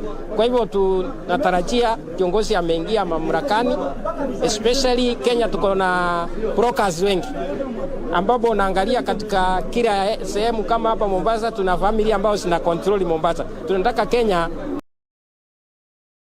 si election ya family fulani inakuja, tunataka kucheza hiyo nini, tuwe ni mtu yoyote ambaye anaweza simama achague anasura kanikam. Ukiangalia katika Levy vile kuna watu mpaka walikuwa wanaenda na mkokoteni, sasa hivi ni wabunge. Kwa hivyo ile ni washindi. Those are just sentiments of the residents of Mombasa. One key point that I have noted, winner or loser in this race, and that every side, depending whether the election, they should come together and work and to move Kenya forward. So I'm still with the residents of Mombasa County. I'll be bringing you of their celebrations, or some of them I know, I have interacted with them, they have not received the results well, so we'll be bringing you these reactions a little bit on with the bulletin. Back to you in studio. Thank you, June Karisa, sampling Mombasa live from the CBD. And from Mombasa, of course, they're optimistic that the sure that inclusivity and reach out. Quite some powerful sentiments there. Let's now cross over to Kirinyaga. We have our own Khalid Abdullahi, who has been keeping a keen eye on the happenings at the Supreme Court live from Kirinyaga County. Khalid? Sadakta kabisa mwenzangu Ben Troy, njoo huko studioni kule Nairobi, na tunakujia moja kwa moja kutoka kaunti ya Kirinyaga, hususan katika hapo baada ya mahakama ya upeo kutupilia mbali ile kesi ambayo iliwasilishwa na kinara ama kiongozi wa Kenya kutupiliwa mbali. Siku hii ya leo kulikuwa na sherehe ya kiasi cha haja hapa katika eneo la Kirugoya, ambapo wakazi katika eneo hili wameonekana wa mahakama ya upeo pata kuwaona kuwa wakisherekea vigelegele, nderemo, vifijo ya aina yake imeonekana hapa katika soko la Kirugoya. Na nataka tu nikupatie tu taswira kamili, kwani sitaki kutumia mate ilhali wino uko. Nataka kuongea na mmoja ya wakilishi wa eneo hili ambapo anafanika ama atupatie tu maoni yake na ni nini hasa wanatarajia. Karibu sana kwa KBC. Maono yako na jinsi taarifa hiyo imekufikia. Kwanza kabisa ni majina ni Eric Mushina Kirugoya. Kwanza kabisa tulikuwa na matumaini makubwa.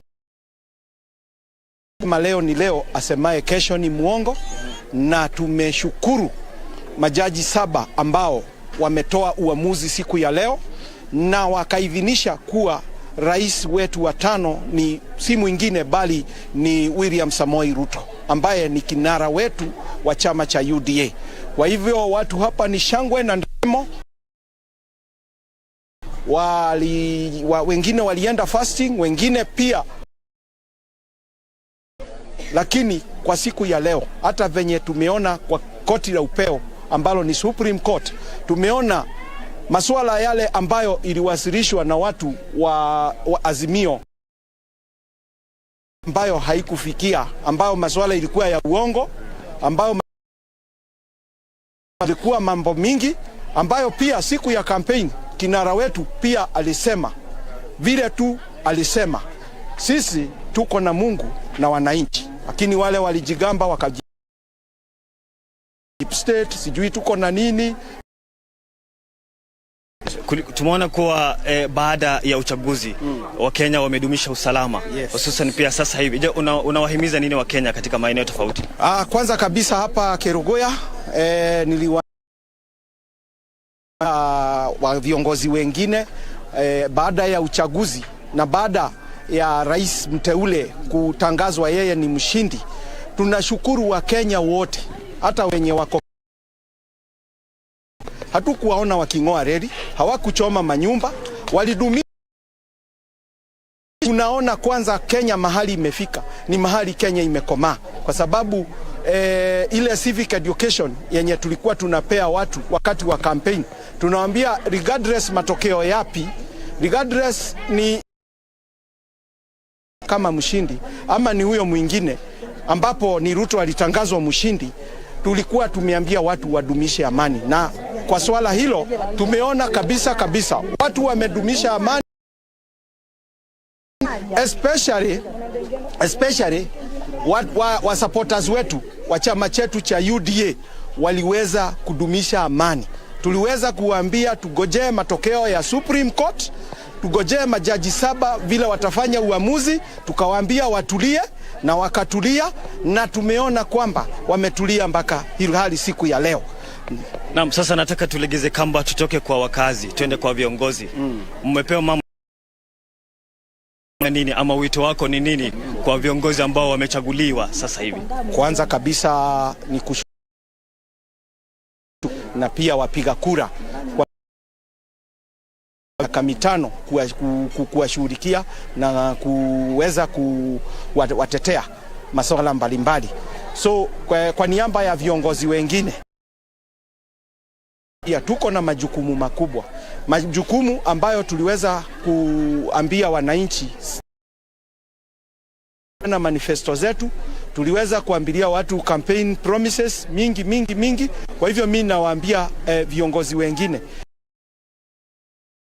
umoja ni nguvu, tuweze kuletea wananchi maendeleo, tuweze kuwatetea katika bunge, tuweze pia kuleta manifesto ambayo ilikuwa chama chetu cha bottom up, kwa sababu hawa watu unaona hapa ni mahasla. Hii ni hustler nation. Tuweze kupeleka bottom up venye kiongozi kinara wetu ambaye ni rais wetu wa 5 bile alikuwa anasema kwamba tuweze kuinua uchumi. Sasa wakati huu kwa viongozi si masuala ya siasa, na wale walioshindwa wakubali kushindwa, kutoka MCA, kutoka MP kwenda senator, hata twende president. Hata hiyo swala limetolewa na uamuzi Supreme Court. Ni vizuri mzee wetu Raila Odinga akubali kwa ati, kwa sababu justice vile wimbo shield our and defender. Kwa hivyo akubali matokeo ya Supreme, na pia ambie supporters wake waweke amani, kwa sababu sisi tuliweka amani kutoka hiyo wakati wakati IBC ilitangaza kwamba William Samoei ndiye rais. Na tena ni kushukuru IBC kwa Supreme Court. Majaji wamesema hizo zote zilikuwa fitina, kwamba wao hawakufanya. Tunajua tuliamka asubuhi tukapiga kura, pia sisi wananchi wakatupea majukumu la kuwa maofisini, na tena hivyo Supreme Court imesema kwamba the elections zilikuwa za uhuru na haki. Kwa hivyo hakukuwa na wizi hata kidogo. Kwa hivyo asante. Naam, mtazamaji, kama unavyoona, kama unavyosikia pia na kama unavyotazama, huyo ni mwakilishi wa wadi hapa katika eneo ama wadi yake kamili na hisia zake kuhusiana na ile uamuzi uliotolewa na mahakama, ambapo wamesema kuwa rais mteule William Ruto, wanasema kuwa samaki ama nyama yote imepikwa, sasa tunangoja kupakuliwa. Kwako studio. Shukran Khalid Abdullahi akiwa county ya Kirinyaga. They are sampling some of the leaders. Actually, I sampled some of the responses from this current MCA there. And as you can see in your screen is set. Those are live pictures from Karen. Yes, Mike Chest 1-2. We're expecting the president-elect to be giving his statement. And as you can see, Kenya Kwanza leaders, UDA, there we can see Mutua, we see Kirinyaga County Governor and Waiguru on. We are expecting that the president-elect will make his first major statement in regards to this apex court decisions. Live pictures from the Nairobi CBD, right, my director? Yes, indeed. Just Kenyans there at the Kencom bus station are waiting. There were big screens in various parts. Jubilant, some are continuing with their business after that decision. Now again from Karen, that is the resident of President-elect, had gathered there, and they were in the happenings at the apex court. We do expect that a major announcement will be made. Leaders, as you can see, they are still streaming in. The president-elect, we expect to be sworn in Thursday the coming week. Ray? There, and we have been having in a very strategic account. Let's look at what Kenyans have to say and what is the general mood. This was highly anticipated. Noon was a time that was slated to have the decision, and the decision has been rendered unanimously, so to speak, by the apex court. Action of William Ruto there as president-elect. Those are live pictures from Karen, where we expect that the president-elect William Ruto is going after the delivery of this particular petition had 9 issues, among them the issue of interference, whether technology in the elections met the standards of integrity, verifiability, security and transparency. All the 7 judges saying that all the 9 key issues, there was no substantive evidence to nullify the election. And such, we have William Ruto as the president-elect, and those are to take to the podium anytime from now to address leaders under the Kenya Kwanza coalition there, as you can see, as well as affiliate members anticipating to hear from the president-elect William Ruto there. That's the residents, and we can see contingent of security apparatus already there. We can see GSU as well, some plainclothes police there, just trying to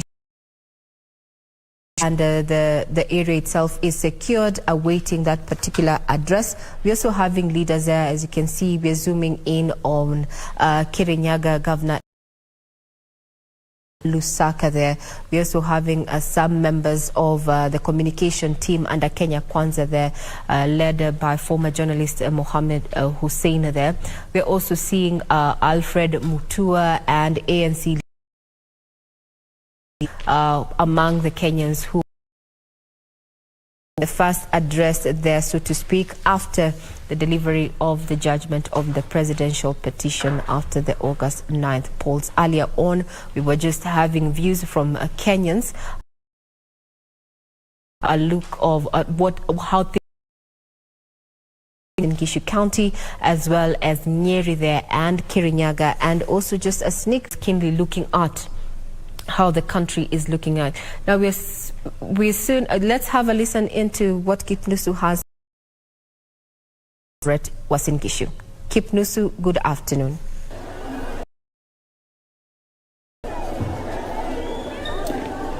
A very good afternoon to you, my colleague there at the broadcasting house in Nairobi. Yes, indeed, I'm coming to you live from Uasin Gishu County, one of the counties where all eyes have been focused on, bearing in mind this is the home county of William Samoei Arap Ruto, and residents here have been eagerly awaiting a 7-judge bench, and they have been here enduring heavy downpour, just watching a big screen mounted here in as the after the announcement from the Chief Justice and the President of the Supreme Court. This particular place, songs from the Kalenjin community is the one renting the air, and joining me is a number of them just to tell us their views about the asante sana. Karibia hapa, naona umevalia magwanda haya, pengine tueleze kwanza unaitwa nani na mbona uko katika hali hii na umechukuliaje uamuzi uliotolewa na majaji wa mahakama ya upeo? My name is Kevin Kosge. This is the region where I belong. Mimi ni mkazi hapa wa Singisho, nimezaliwa hapa. Kwanza mimi nina furaha zaidi, manake nina furaha kwa sababu nimeweza kupata president ambaye anatoka area hii. Ni furaha, ndio maana hiki kwa Kikalenji tunaita sinendet. Hii ndio sisi mababu zetu ndio walituambia, hii ndio kitu za zile mahali kuna sherehe, mahali yani any ceremonial yenye inaendelea. Naona tunavalia hii kitu hii. Mimi kwanza nina furaha kabisa. Asante. Pengine nipate mwanadada. Ruto ametangazwa kuwa rais mteule na uamuzi ule majaji umekuwa ukisubiriwa zaidi. Pengine matarajio yako ni yapi na unahisi kivipi baada ya tangazo hilo? Kwa majina naitwa Masitepchichir, mimi ni mkaaji hapa wa Singishu. Tuko na furaha tele. We just say congratulations to our president elect. Thank you. Asante sana. Pengine kijana songe hapa, wewe vile yapi wewe kama kijana, manake tunazungumzia kuhusiana na kuchukwepo kwa ajira miongoni mwa vijana? By what the Supreme Court has just announced, tunafurahia sana. We want to anaitwa Doyen William Samoei Ruto. Yeah. Who has been praying all through when the 7-judge bench, of course, when the Chief Justice and the President of the Supreme Court was making adding to the presidential petition. And I want to understand what was going on. Unaomba wakati ambapo zoezi hilo lilikuwa linaendelea. Pengine umehisi vipi na jaji wameweza kutoa uamuzi ambao ni wa busara?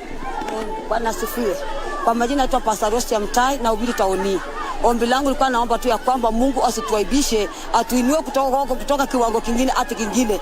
Maana tunajua kwamba Biblia nasema kwamba katika kitabu cha Isaia 54 mstari wake ni 17, kula silaha kinyume chetu haitafanikiwa. Nilikuwa nasema kwamba hakuna silaha kinyume chetu ya kupangwa atakayefanikiwa kwa maisha yetu. Maana sisi ni washindi na you are more than conquerors in the name of Jesus.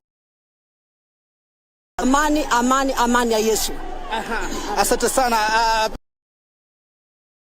Vile kuhusiana na swala hili tukitamatisha, nini kipi fanya au matarajio yako kwa rais mteule William Ruto? Mimi kwa majina naitwa David Mokuria. naweza tarajia apunguze bei ya unga na mafuta. Muhimu kwa imeleta shida sana. Pengine swala la ajira? Ajira kwanza kwa sisi kama vijana kama sisi, tumemaliza shule juzi. Mimi nimesomea agriculture, naweza penda agriculture. Asante sana. Wa mwisho pengine mwanadada unaona hapa pengine ukiteremka hapa chini, wewe unahisi vipi, na vile vile kwa mara ya mbali ile pendekezo ya wale uamuzi wa Kenya kuhusiana na William Ruto kuchaguliwa, pengine unasema nini? Niko na furaha sana. Kwa majina kwanza naitwa Eunice Bonai kutoka Moiben hapa Uasin Gishu. Niko na furaha sana kwa siku ya leo kwa sababu ni mara ya kwanza tukipata president amewania kitu for the first time. Shukuru, congratulations sana Mother Koome. Asante. Mwisho? Kwa majina naitwa Kipchirchir Evans, mimi ni mkaaji hapa Eldoret. Nashukuru chaji kwa kutupatia president William Ruto. Niko na imani William Ruto atakuja kutusaidia sisi wakazi wa Eldoret, hasa sisi watu wa bodaboda. Promise inakuwa tumepromise, tuko imani sana atakuja kutusaidia kwa hapa Eldoret. Kwa sasa kuna wale ambao walikuwa wanataraji kwamba pengine Raila atatangaza. Wito wako kwamba Wakenya waliweza kushirikiana wakawa na amani, unasema nini? Nawaambia watu wenye kufanya kazi, hii nchi ni yetu na hii nchi ya kila mtu, nchi yetu sisi wote. Wito kwa watu wa Raila nawaambia karibuni Kenya Kwanza, tuunde serikali mpya pamoja na Kenya Kwanza. And kwa Raila, there is tomorrow, my leader. Have it, my colleague there at the broadcasting house, the excitement is immense. A number of them are having expectation that sworn in on 13th of this month. He's going to deliver a number of issues that he promised the Kenyans all over the country, and of course also they are having confidence that William Ruto will address the issue of unemployment, and of course also the issue of the bleeding of the burden of the issue that actually was in the manifesto of the Kenya Kwanza alliance led by William. I'm told, and a lot of schools were closed just to celebrate this win that was really expected. Remember, William 2,868 closest competitor Raila Amolo Odinga, who garnered 76,009 votes. So it is celebration in Uasin Gishu County, as you can see. Celebration is not going to be over. We'll be here painting a picture in Uasin Gishu County, the political. From me, Timothy Kipnusu, I hand you back to the studio in Nairobi. Particular update on what is happening in Eldoret town that happens to be Uasin Gishu County there, and as my colleague mentioned, that for William Samoei Ruto there, Kenyans down there very ecstatic with the decision that the Apex Court just made in under 1 hour. Election of William Samoei Ruto as president-elect. He's going to be sworn in after 7 days. And we are going to be keeping tabs on that. We'll continue also to keeping tabs on various parts of the country, including the Central Business District there, where Hibak Said has been and as far as business is running, is operations underway in terms of public transport and such. And we're going to be also monitoring what is happening. I expect that for the first time there, or the verdict being read by none other than Chief Justice Martha Koome there, that upheld the election as the president-elect there. We expect that he's going to be addressing contingent of leaders that are already at his current residence there amid a heavy security presence. Now, we'd want to take you down to Siaya County, County 42 in Bondo, where we join up to speed with what is happening. Good afternoon, Wycliffe. What's the status report from Bondo? Well, good afternoon to you, Regina Manyara, back Live from Bondo Town in Siaya County. This is the hometown of Azimio la Umoja presidential candidate Raila Odinga, and we know that the verdict that has actually been delivered. 7 bench judges that forms part of the. We can confirm actually the president, the deputy president William Ruto is now the president-elect and will be sworn in on the 13th. And actually that has elicited. We have seen celebrations in parts where William Ruto was actually coming back down to the strongholds of Raila Odinga. We do know that this is the Siaya County, the home county.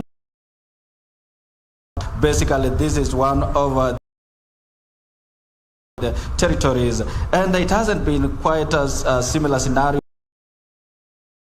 other parts of the country, as the camera is basically panning and showing you what the picture you are seeing on the screens right now is that it is all and people are just going about their businesses here. You can see the border riders are parked here waiting for customers to transport to various areas, and people are just going about their activities as usual. Actually, right now here there is just very little. Though people are just probably this is something expected.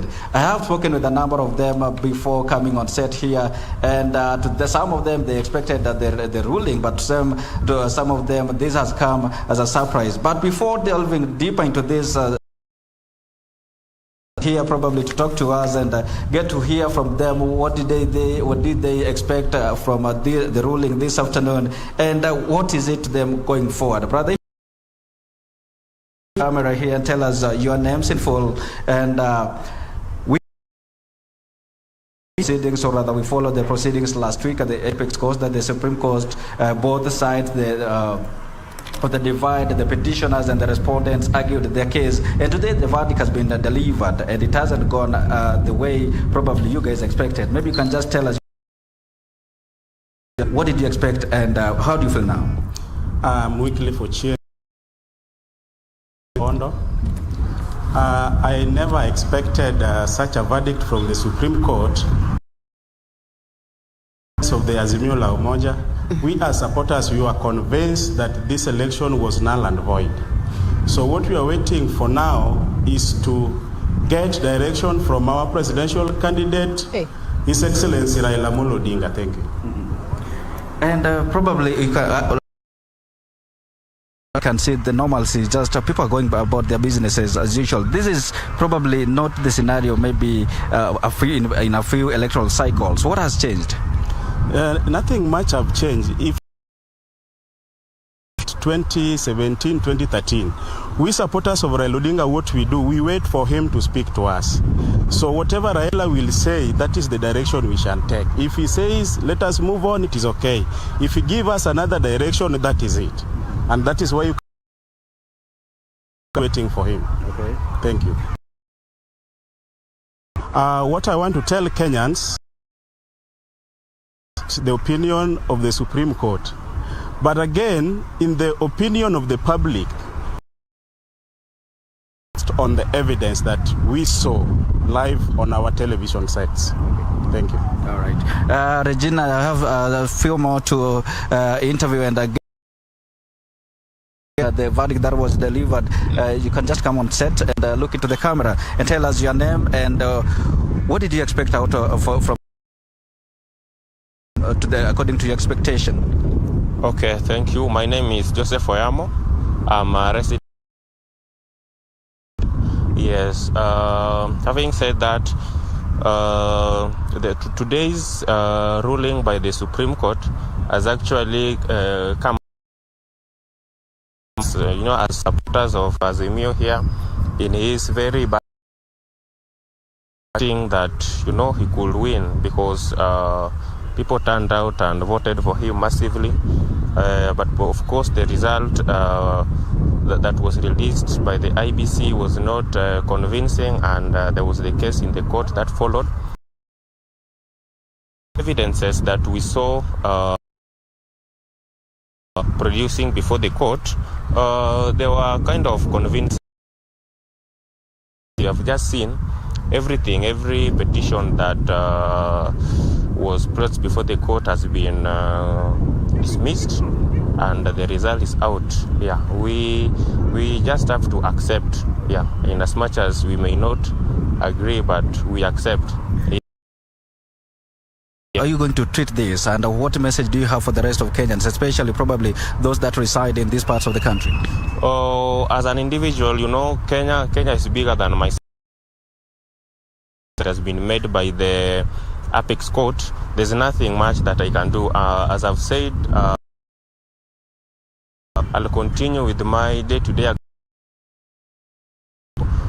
Other people who have been showing their full support to Raila Odinga, I would just like to urge you to resume to your daily activities. If there is anything, Raila with his team will give us direction. Yeah, I know he may talk today or tomorrow. Once he had talked, I think he will advise us. But as individual, let us decisions that are helpful to our country. Yes, let us not get into violence. Yeah. As a resident of this region, probably what do you expect from the regime that is coming in? Of course, for a very long time, this region, as a result, there has not been much development as I've been in government. So probably I will expect the same, but if something happens, wrong, if you can see new development, the place, as you compare, leaders have been supporting the government, there's a substantial difference on development. Yeah, so maybe this one may be different. Yes.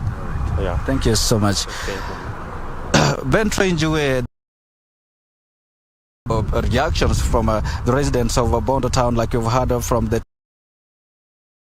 they're mentioning that has upheld the victory of William Ruto in the August 9th presidential election, and what they are calling upon is for the election to be specific, to uphold, to respect the decision of the court and work with the government of the day, actually, because the president of Kenya is a president of every Kenyan, of everybody within. It has actually been the call for the residents that have been able to speak with in this region. Maybe something that I have to mention is the security situation in the county here, in this region rather. Before I came on set, actually I spoke County Police Commander regarding the security situation in the county, and he has assured me that, or rather he has mentioned that up to now there is nothing actually to report about, that everything is normal, and that can see Ben Trenjue, this is just like another day to the residents of Gucema here. There is not much excitement. There is normal, and that reflects whatever you're seeing on the background. That reflects what has been happening actually in the larger Siaya County, which is the home county of Raila Odinga. They will work with the government of the day, but then what they are calling upon the next regime is also to run an inclusive government. Well, I'll continue speaking with the rest of the residents and sample their views and reactions, and all that will come to our viewers exclusively in our next bulletin. So back to you, Ben. Wycliffe Okech from Bondo there, and as you have seen, and as he has alluded to, is that no pomp, no color. Their residents continuing with their day-to-day activity.